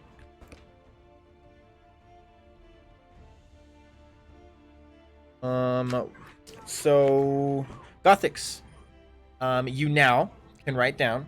You have a plus. I'm gonna have to write this down too. Gothix, the Landstrider, now has a +1 to its AC. He is wearing now armor.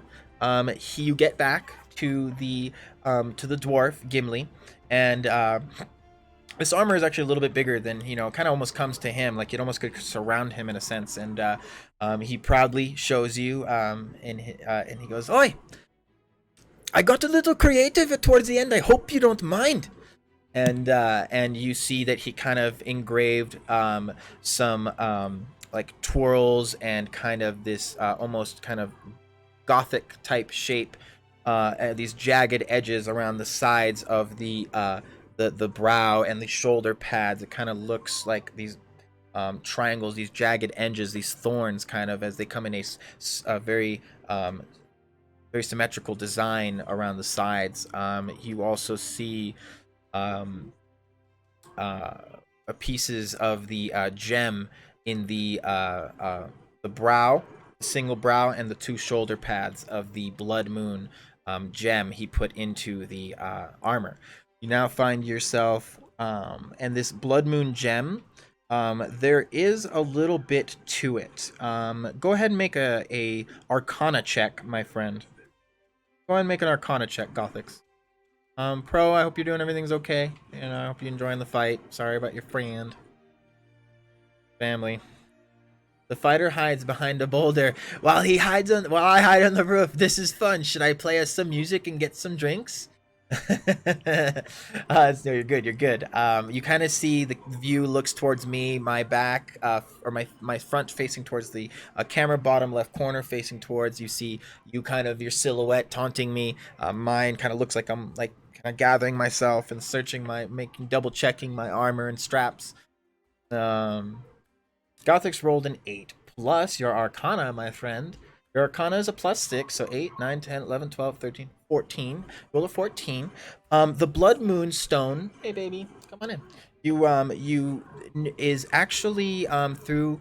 You go through Got Blue's library and you find a book about vampires and lichens and the battle between them, and you find a section of a chapter in the lichens section that the Blood Moon Stone has been known to change human people like that are lichens. Like when they're in human form, it'll force them to change into the werewolf. So if a person who is hiding amongst you, maybe if he gets near 0 or the armor, he actually would be changed into wouldn't be able to hold back the change, and the Blood Moon Stone would force his change. It is also known to glow with again, the opal. This stone, just in description, is a black stone, very finely cut, hexagonal shape. It has a glowing red haze in the middle of it, is a black opal on the outside. This is the Blood Moon Stone armor that you have now for 0. Gives you a +1 to your AC, making him a 15 AC to hit. So be sure to put that. Scratch that out on your sheet. Change that. I will be changing it. I will go to it and show you where to change it. The Kingdom, ADS, Gothix.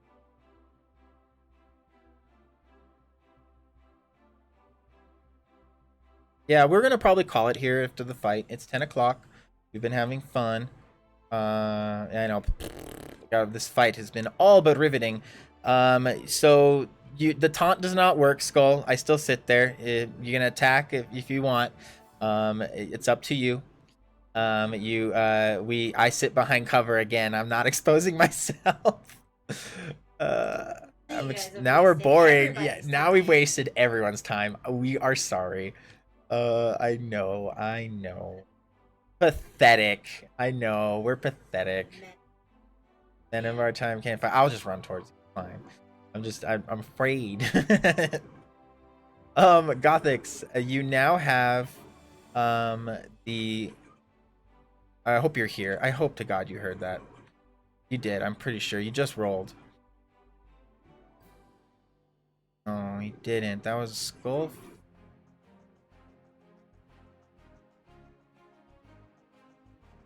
Yeah, you rolled a 20. You rolled an 8. Yay. Yes, you did. You have the Blood Moon Stone's armor.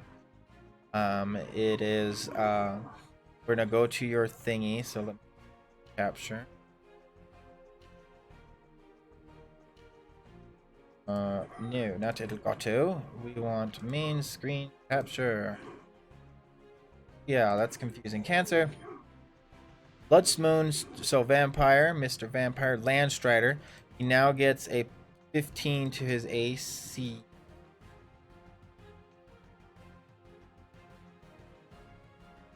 My computer's freezing right now.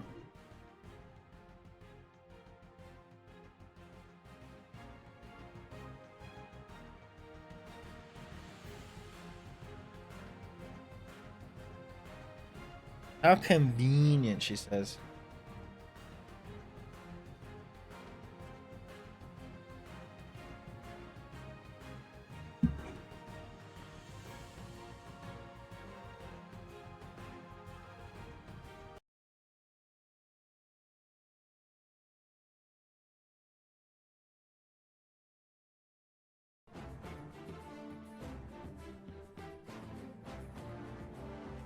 Her backpack.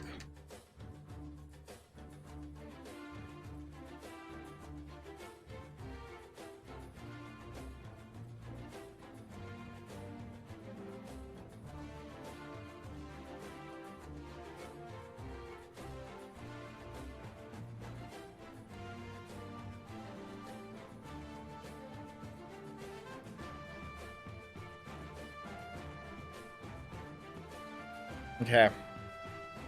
There you go.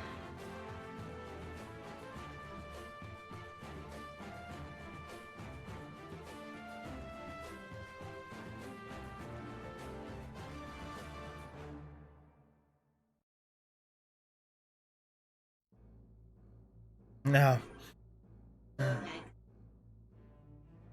Oh, really? What's up, Connor? It's good to see you. I've been doing this for like 3 years, man. It's been a long time. Everybody say hi to Connor. Everybody say hi to Connor, the little kid we went to see Real Life of Pets, or Secret Life of Pets too. It was really good too. I recommend Secret Life. The cats, I lost it on the cats. It's like they're all there for behavioral problems. Like one's like, well, I think she says I'm a good dog, but what if I'm really a bad dog? And then the other little two Siamese cats are like, we make fires. I was like, strike me down if you wish. I say you know what I give in and walk out playing the violin. Ah, are we just friends? Are we gonna hug it out? All right. So all right. So what I'm gonna do is I'm gonna go out there and I'm going to have rocks fall on you and we all die. No. So you run out, you jump down, you come out, kind of, showing a thing of trust. And I kind of don't accept it at first. I'm a little hesitant. No, I remember you dropping me in that hit and walking away. So I walk out a little bit. I'm still on guard. My sword's out. And as that happens, Megara, kind of just blows raspberries, and she whispers something into the orb, and you kind of hear an echo of her voice as she's like, "Make this a little more fun." And as we're walking toward each other, before we even expect it, bum, bum, bum. Let's see what comes out of the Pandora's box. Something fun. A motherfucking dragon. No. What you talking about, Willis? All right. 2 owlbears appear. As they come hardling towards you. Let's roll them into initiative. They rolled a fucking crit. What the fuck? They go first now. As the new round starts. Do you need a hug, baby? Is it time for bed? All right, let me say goodnight.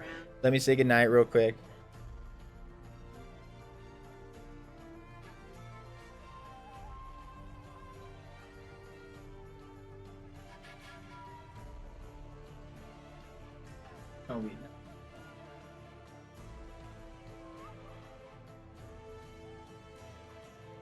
All right. Okay. So, the owlbear comes dashing at you. I'm going to do its multi-attack on both of them. So 2 attacks on Max as 2 owlbears come running towards us. You quickly put away your violin as they come running at you, and they roll their attacks. So I'm gonna do this now. So we're here, okay? Fucking crit. That was just another crit. That's crit on Max. What? It's 2 crits. That's 3 crits in a row. Okay, so Max just got critted twice. 11 for Skull. 7, that's a hit on Skull. 8. I think you'll be fine on that one. 8, 9, 10, 11, 12, 13, 14. 8, 9, 10, 11, 12, 13. Wait, no. What is your fucking ace? Yeah, no. 8 plus... There's 7. Sorry. 8, 9, 10, 11, 12. 15. Yeah, you're safe. Max is probably dead, though. Let's roll the 1d10. Let's... Alright, me saying hello. I'm a half health. We fucked. Yeah, we're fucked. Roll. I will give it that we are back at full health. You feel the energy as, you know, she said make this a little more fun, not one-sided. So we're going for full health as you and I stand there. The view over the shoulder of the 2 owlbears. As they freaking come barreling towards us, their broad shoulders, thundering steps. You feel as both you and I look to each other. You put away your what's it called? Your freaking violin. And Max is about to look as you just see Max get barreled over here real quick. So, wait. So they attacked. So they're rolling the d10. Doesn't, unfortunately, for what's it called? D10 plus 5. So 3, 5, 6, 7, 8 times 2, 16 for the first hit. 16 for the first hit. I'm going to use parry too on this. So 10, oh my god, 16 plus the 20. That's 36 fucking damage. 36 damage. I'm going to use as the arrow bear comes rushing towards me.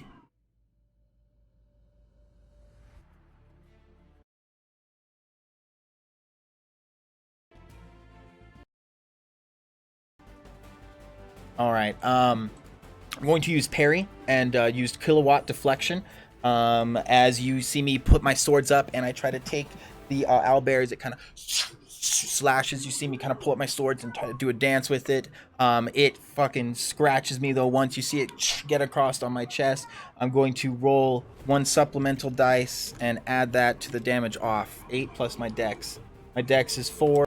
Roll 8. I rolled a 6 plus 4 is 10. I take 10 damage off as I deflect one of his hands with one of my supplemental dice, taking 26 damage. Skull, he rolled 1 hit on you and a miss on the other. He rolls his 1d10 as he does his multi-attack. He rolled a 2 plus 5 is 7, 8. He does 8 damage to you.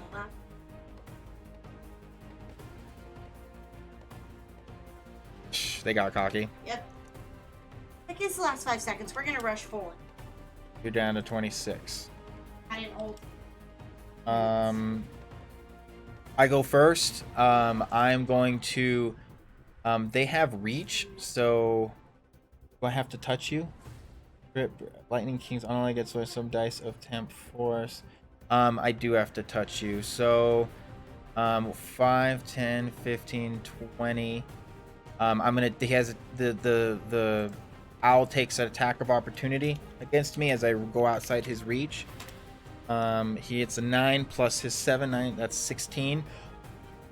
Oh, just misses. And as he misses, he takes 1d4 for my spiked armor that Megara bought for me in Phandalin.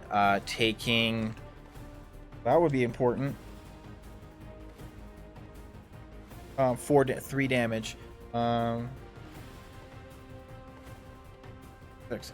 He moves in. As I get closer to you, you see my hand. I touch my hand onto your shoulder, Skull, and you hear me yell out in a flash of lightning and thunder, Lightning King's heavy armor! As the ethereal lightning armor appears around you. I roll my d8 supplement dice and add my charisma to your temporary health. 8, fuck yeah. 8 plus my charisma of 4, 8, 9, 10, 11, 12. I dumped into charisma too.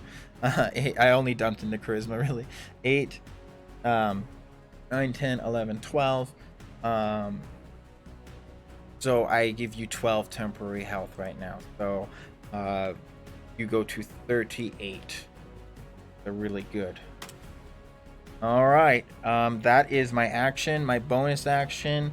I am going to say I can't do anything as a bonus action. Oh, damn it.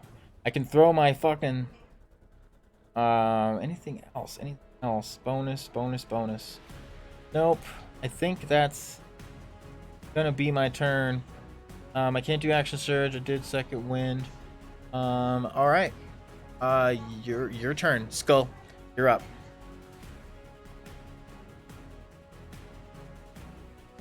Should have attacked before leaving. Cap, sorry. I go in between the owlbear and use my throw my scythe in a 10-foot circle. Awesome. All right, so 2 charges. Everything makes a DC. DC. Here it is. I have it right here.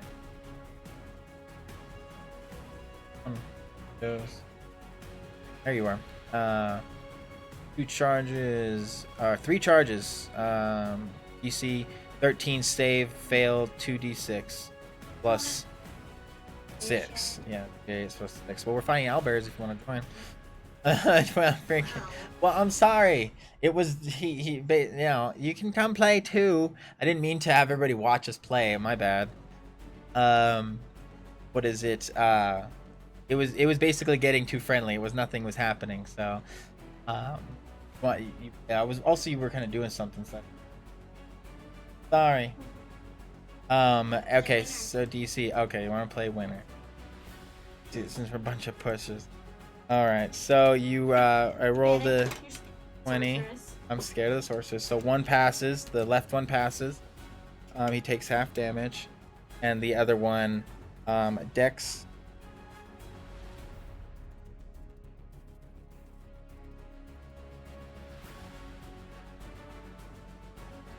Ten-foot cube. You get in between. You see Skull pull out his dual scythe awarded to him by Lilith, and he throws the dual scythe. It spins around in a 10-foot circle right here between the two, hitting barely missing both.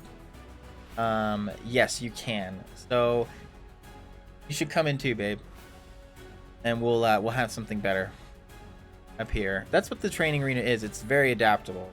Jump in and play. All right, so Gothix is joining as well. As it all looks grim, Skull. You standing between. Roll your damage for the scythe, and then I will half it for one of them. I remember. I wrote PY.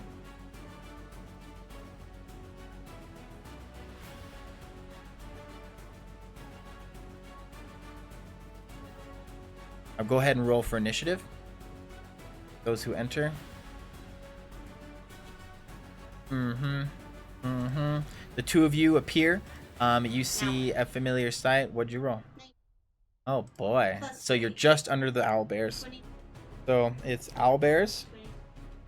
Yeah, they rolled what was their dex? So +1. So you just passed them. So yes, you will be going next or first on the re-round. So owls, Max, Skull, and Gothix, of course. Sorry, well, Gothix, yeah, that's as far as Gothix. All right, guys. You take the damage. What was the damage? 2d6 plus. Oh Jesus! He rolled a 1 and a 1.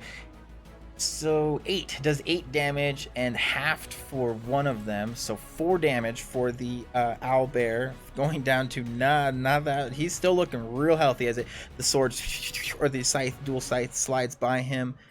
And the other one takes... Hey, good.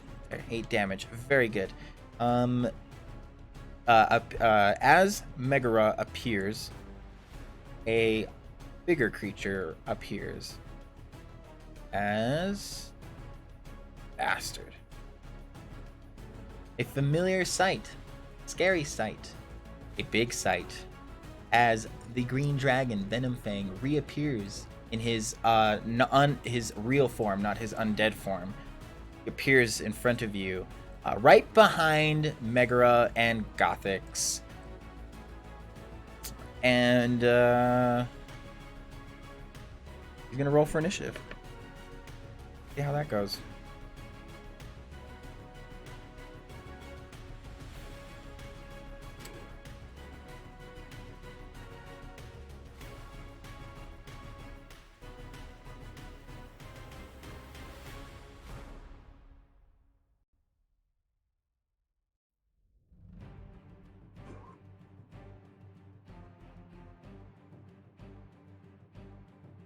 All right. Okay, so the new person, Megs. I went, Skull went. Megs, you're up.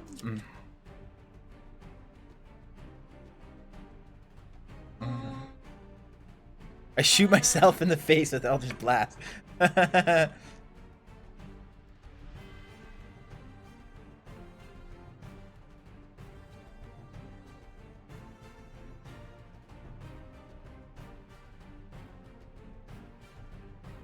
Megara, Skull, Gothix, the Kyle, Megara. You end up getting bored watching the fight between Skull and Max. The fight being too careful, too friendly, too pussy. So you put your hands onto the crystal orb as Gothix appears right behind you as well.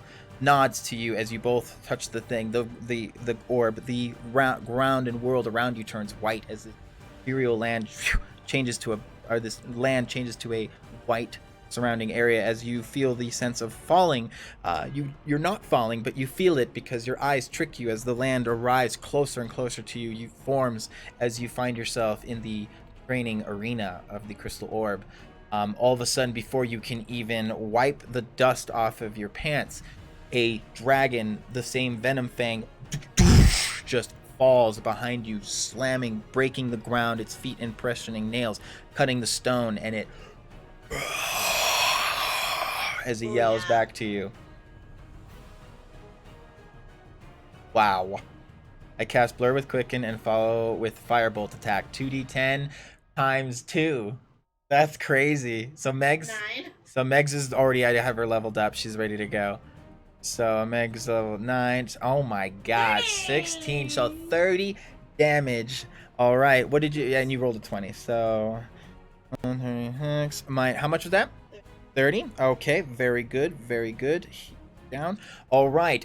Megara, she pops in before you can even realize what happens, Gothix. You see the firebolts bigger, stronger than before, as Megara not only shoots one firebolt, she shoots 2 from her hands, and it hits the face. It singes. You see the blackening of the skin as he kind of laughs at you. Do you want to join as well, Pro? Okay, so the order goes, the owlbears next. They look to Skull, and the other one looks to Max, and the one keeps attacking Max, the other one attacks Skull. We're going for dice rolls now. 4 for the first one, so that would be Skull. Second one for Max. A 6. Okay, 6 plus 7 is 13. Nope, both the owlbears miss. Next is Max. I'm going to do the dice. I roll a 6. Plus 7 is a 13. That is an armor class of... Yes, that hits. I'm going to roll... You know what? I'm going to just do my dice too. This is faster. So 2d6 plus 4. I get to use it. I don't know if I can use it. Use it. Okay, 2d6 plus 4. A 1s, 2 1s. Come on. 8, 9, 10. That's 10 damage to the owlbear next to me. And that is it. Is up to you, Skull. Down to that much. Okay. Still looking pretty hardy. The owlbear. I move in. The owlbear kind of lands. Kind of stands up on his hind legs and he slams to the ground. And I move to the side and I kind of strike towards the shoulder pads. But I mean, just have to extend. I'm sad. Another feeling. So I don't have with her. Yep. I'm sorry, Pro. How old is your friend now? Congrats on being 25. Very good, Megs. Okay. So we're waiting on Skull and then Gothix, you are up next. Pro, do you want to enter into this initiative as we fight the dragon in the fighting arena? Go team. Pretty strong, huh? Nice to do 2d10, isn't it? As a cantrip? That's crazy. So she reached 5th level and it gives her 2d10 cantrip. 11, and it does it at 17. Yeah, that's pretty cool. So by 17, Firebolt's pretty interesting. 410 as a cantrip. As a cantrip, that's crazy. You don't even use spell slots for that. That's crazy. Where does everything?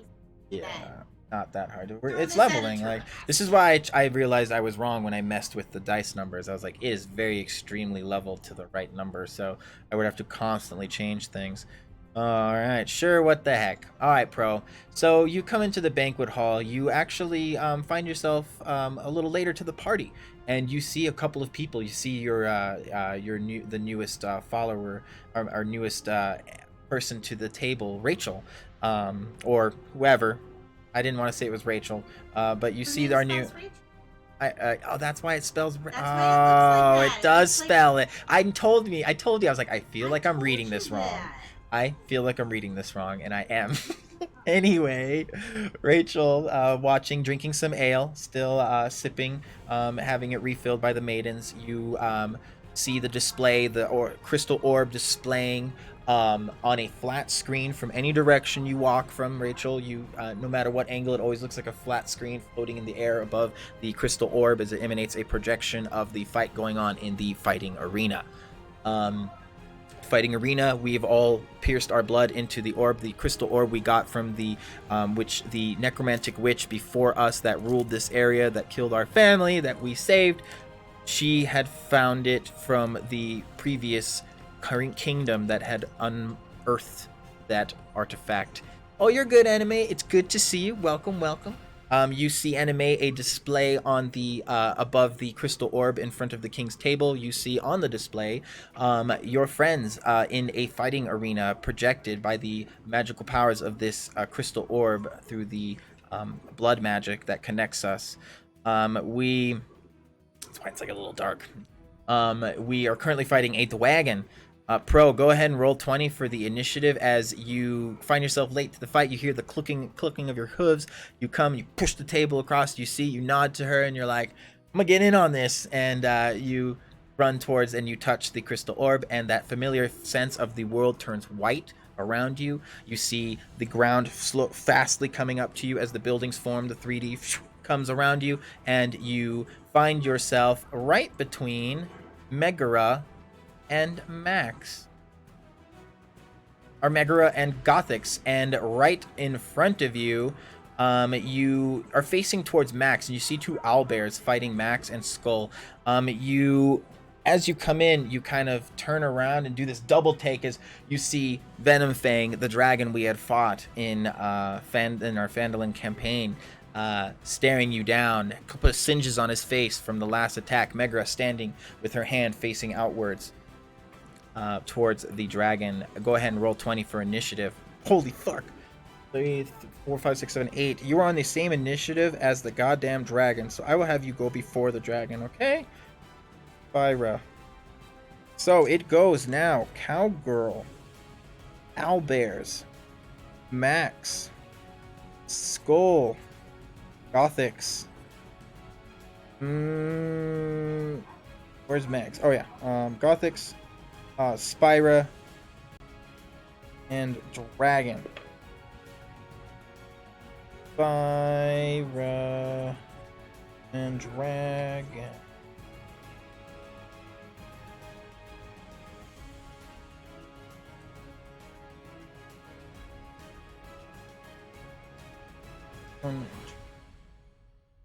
Me. Okay. Okay, I'm glad you're here. We are glad you are here. I hope you had a good weekend. My weekend just began. So, the fuck just went? Oh, scolded. Okay. I cut the owlbear. I cut at the owlbear and good. Scrolls, that's a hit. 13, 6, 2. Oh my god, 2 plus 1 plus 6, 7, 8, 9. Very good.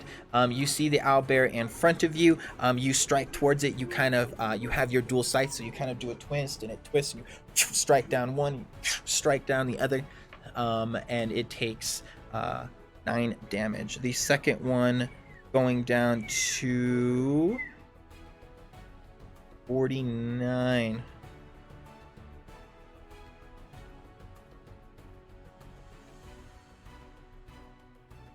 Oh, whoops. Nope, less than that. Okay. He is still looking pretty hardy. He's got a couple of gashes on him now. The next person is Gothix, my friend. Gothix, you're up. You're up, my good sir. Gothix. What a name. What a name.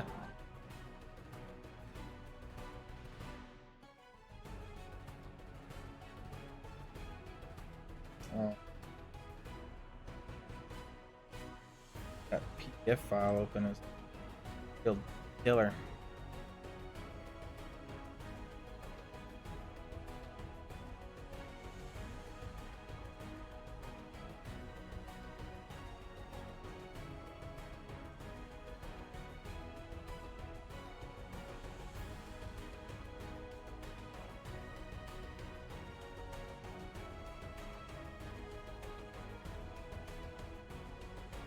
Okay. What do you got for me? I want to run up to the dragon's stomach and chest, shooting it as I'm running up him, then stab him in the chin with my saber blade. Okay. Alright, so, you can do the one stab and then the one shoot. Very good. Gothix, I want you to make, no, you know what? I'm gonna fucking do it. Let's get it going. You make it freaking, alright, so you, 5, 10, 15, 30. Okay. You can go 45 feet. So go ahead and roll your 220s for your attack. Come on. Elite. Want you to be on top, you bastard. Ride that dragon. Ride him, baby.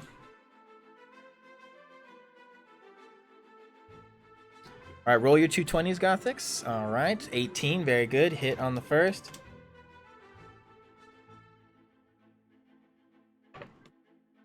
Hit on both. Roll 1d8 plus 5 and 6, 5.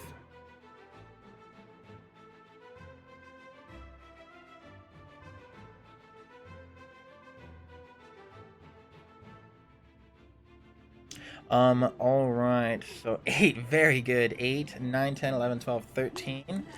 Fuck yeah.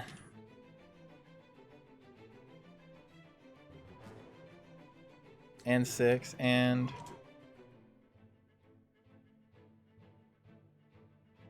all right, so 13 and 6, 7, 8, 9, 10, 11.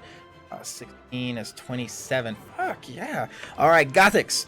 As you see the Venom Fang, you've fought this before. You're confident. You look at him. He gurgles as he laughs at you, and his teeth grinning. And you run towards him, and he goes for a chomp around you, and you dodge to the side, and you jump onto his neck, and you. As you're jumping on the neck, you kind of look back and you shoot into a soft spot behind his ear as the horns come around, and you feel him kind of lean forward, and you kind of catch your footing. But as you're about to start falling, you grab your saber gun and you stab your saber musket rifle into the sword. Like a bayonet goes into the dragon. The dragon kind of leans back.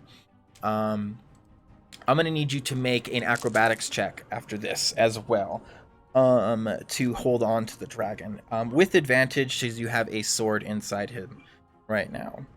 The Spyra, you are up.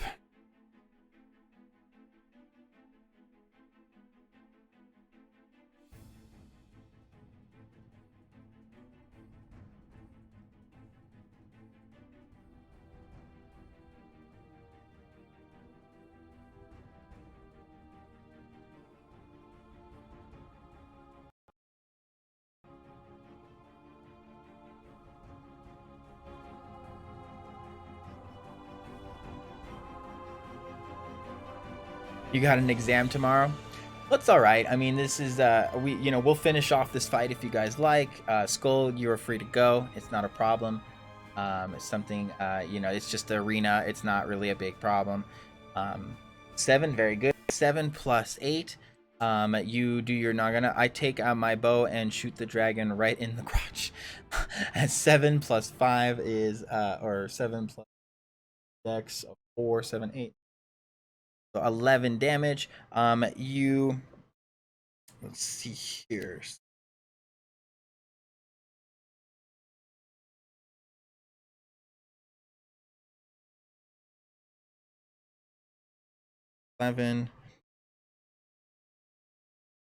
All right.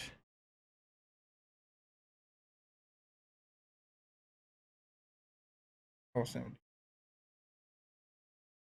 Oh wow, very good. The dragon is already starting to look pretty messed up. It's that cut in the gash in the back of the dragon got him pretty well. All right, fare thee well, Skullface. It was a good fight. I had a good time. I hope you guys had a good time. We'll continue our quest and our story next week. Yeah, I think we got everything written down with you, Skull. You now know how to play the violin pretty decently. Nothing crazy, you're not doing damn orchestras and shows, but hey, you might be able to make a little money on the streets if we're ever in, free time or at the bar or whatever. Be fun. But you have a good night, Skull. It was fun. Thank you so much for being here, and I will see you later, my friend. Good luck on your exam. Everybody give some vibes out to Skull. Hopefully he studied, and you have a good exam tomorrow. As you disappear, owlbears look to Max and are like, num num num num num. I tell the arena, get me out, and I use my violin and as battle music. Let's see how good it is. Rolls a 20 plus 9. That's pretty good. 15. That's a good hit. I can borrow your bag of holding for when we kill the dragon. It's the fighting arena. Pro gamer guns. Nothing you can take out, and nothing you bring in. I mean, nothing can be taken out of the arena. Things can be brought in and consumed, but nothing can be brought out. It's all a mystical illusion that we fight in. It doesn't leave my side, and that's fine. Okay, so good luck. For 11. All right, the dragon's not looking too good. It is. Oh, it is the wagon's turn. All right, so Gothix is on the back of the wagon right now.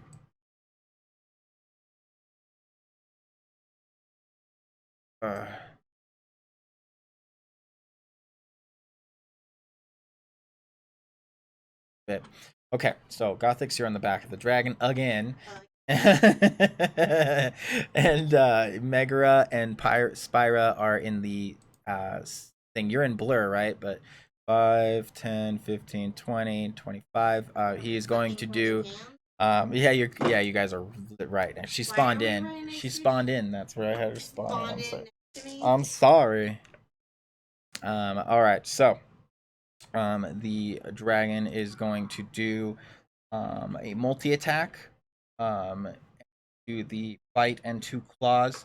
He's going to do the bite towards towards us Pro, and the 2 bite claws towards Megs. Are you on blur right now? Okay, so he rolls with this.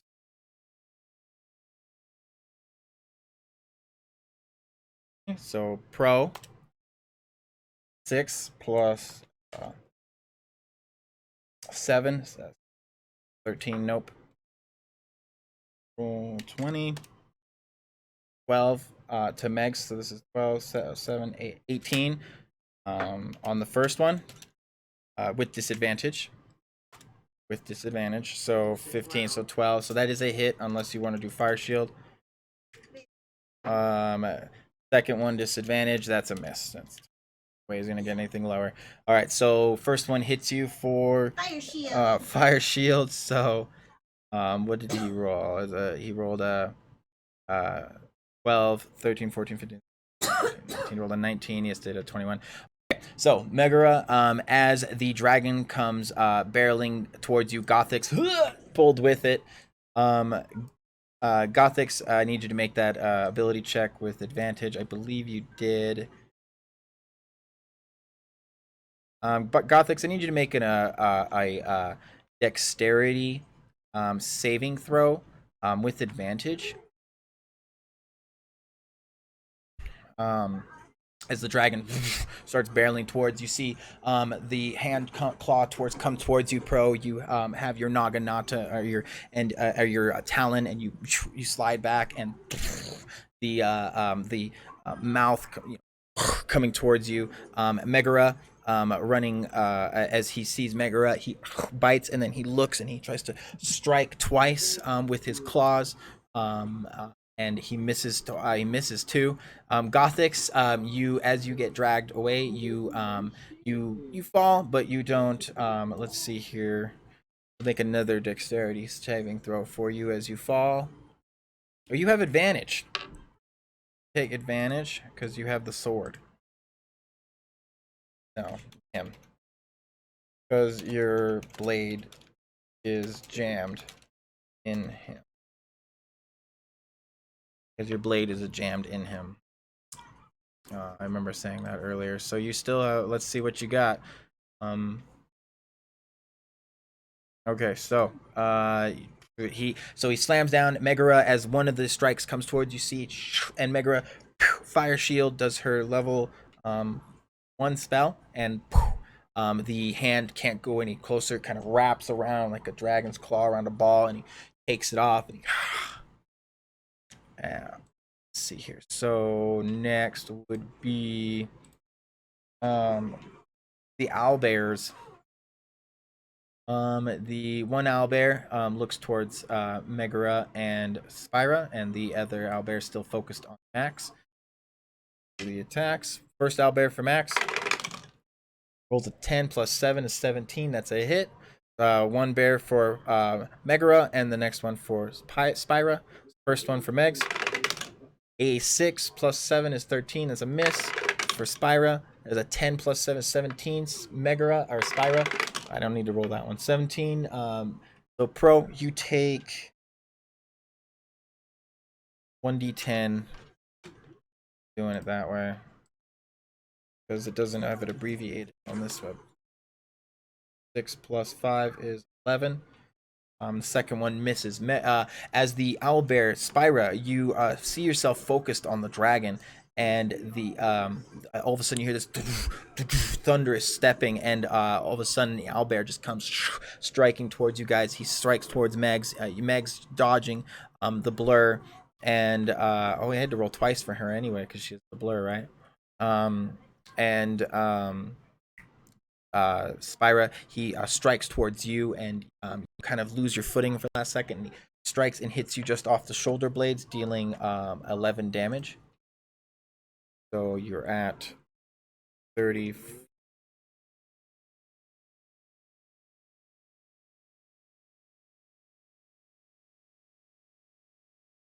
Computer's starting to lag it up.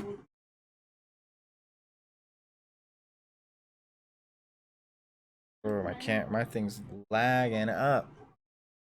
My music.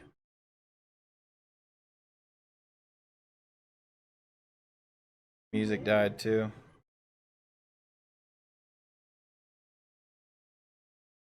Well, it is getting late. Everything's freezing now.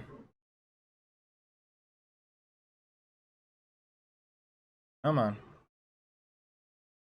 11 damage. I know I do have a lot of crap open always. The next one after the owlbears will be Max. So I will roll for my attack. 10 plus 6 is 16. That's a hit on the owlbear. Do my 2d6 plus 4. 4 plus 6 plus 10 is 18.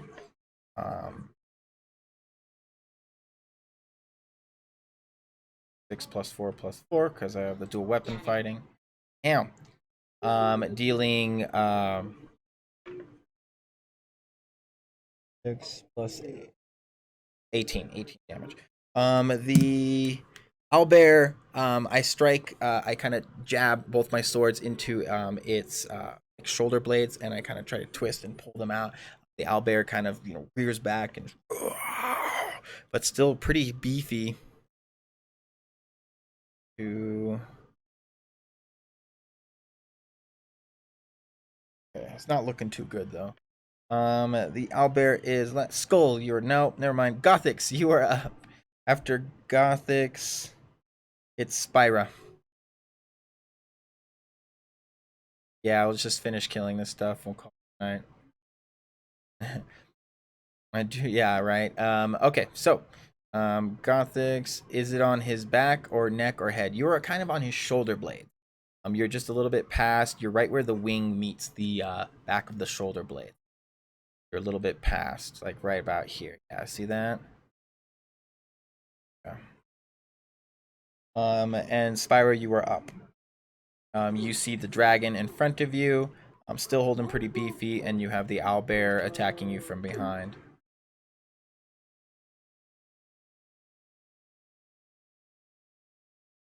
But we should call it here soon. It is getting late. I think we had a good little session. Got a lot done. Oh my god.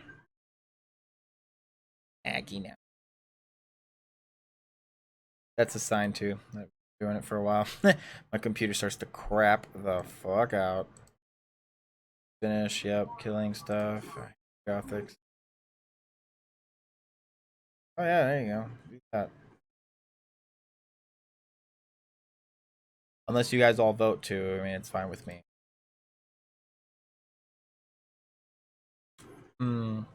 I use my new weapon, forget the name. Oh, the Glaive of Mortality. And use it to hands to chop its throat. Okay, so it's a D12 plus 7, I believe. That is 17. Oh, is that a 17? It's yes, that is actually a miss. Dealing roll 20 no, that's not a miss. 17. 12 plus 7. That's a 19. That's a hit. Sorry. Hit. A 1d10. 6 plus your 4 is 10. You also can you have that Spirit Guardians thing. I recommend you try that next turn. Is cast your Spirit Guardians and let's see the damage it does. It does 3d10, Wisdom saving throw of I think 13 or 14, and take 3d damage or half 3d10 damage. Spyra, you come rushing towards the dragon. You see as you're dashing, the ground moving faster, the dragon moving slow. As you're closing in on the dragon, you're dashing. You got your glaive of mortality, extended long glaive behind you with its blue ribbon behind it on tapped to it. And you go running towards the dragon. You jump up and you strike towards its feet, hitting it, dealing 6 plus 4 is 10 damage. The dragon takes a nice strike. You see the scale split, and he kind of as he kind of rears up and attacks or gets pissed off. The dragon now will be going next.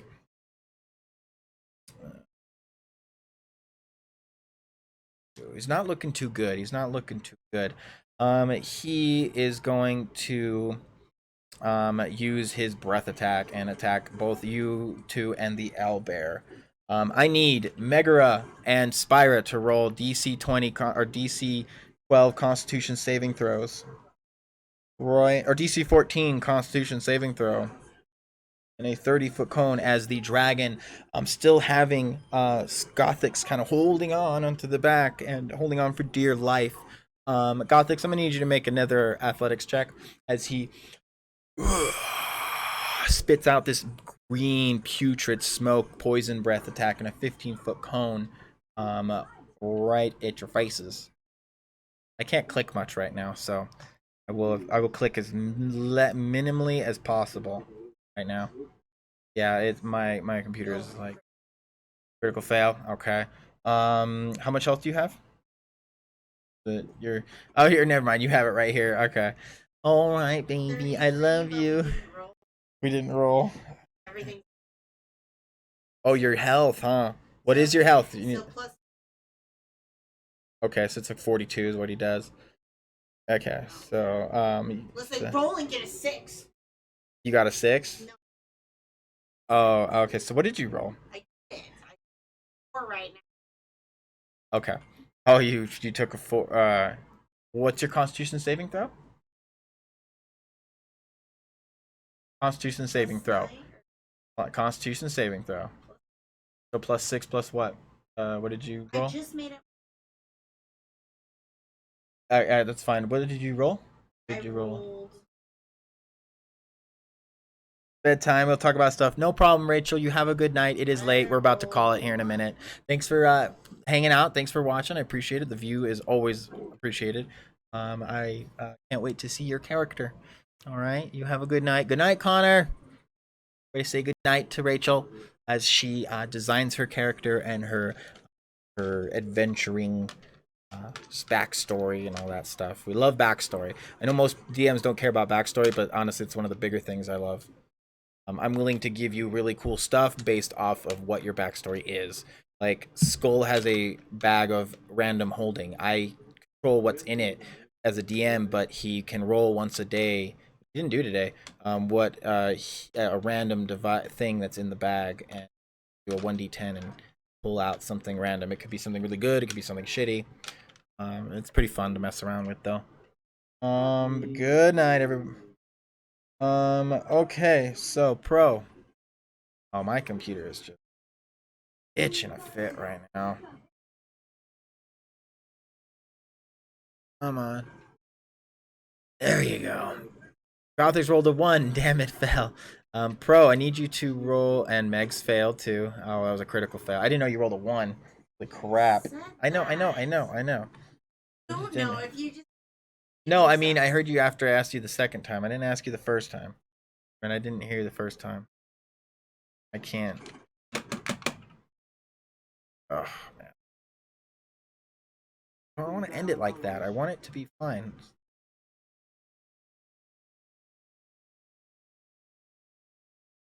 Stuck on.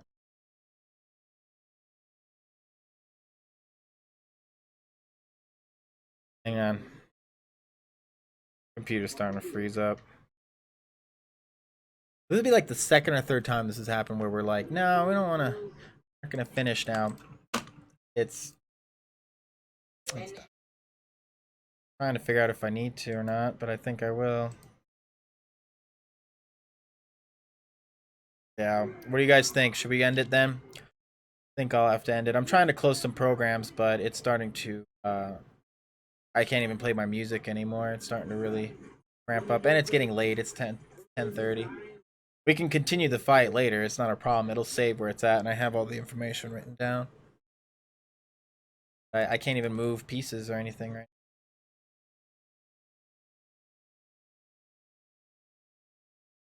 now. I'm not even moving.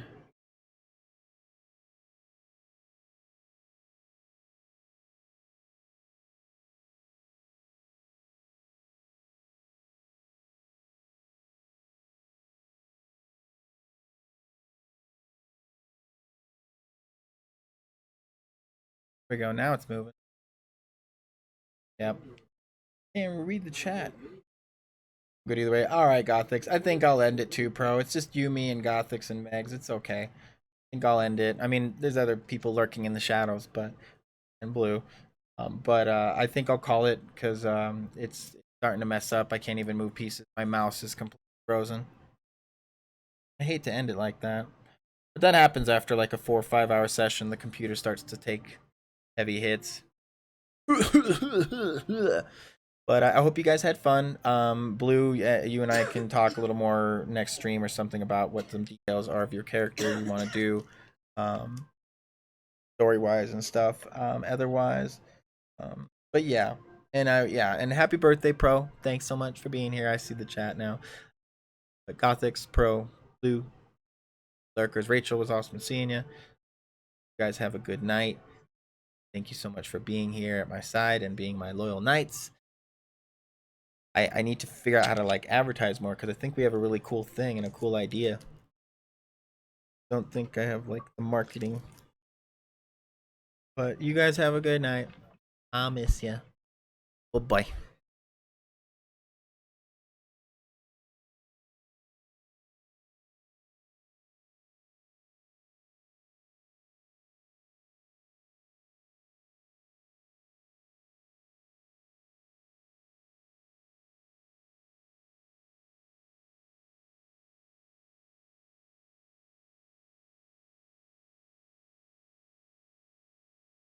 I can't even end it because I can't click anything.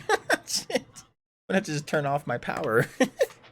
Alright, well that works. Good night. Love you.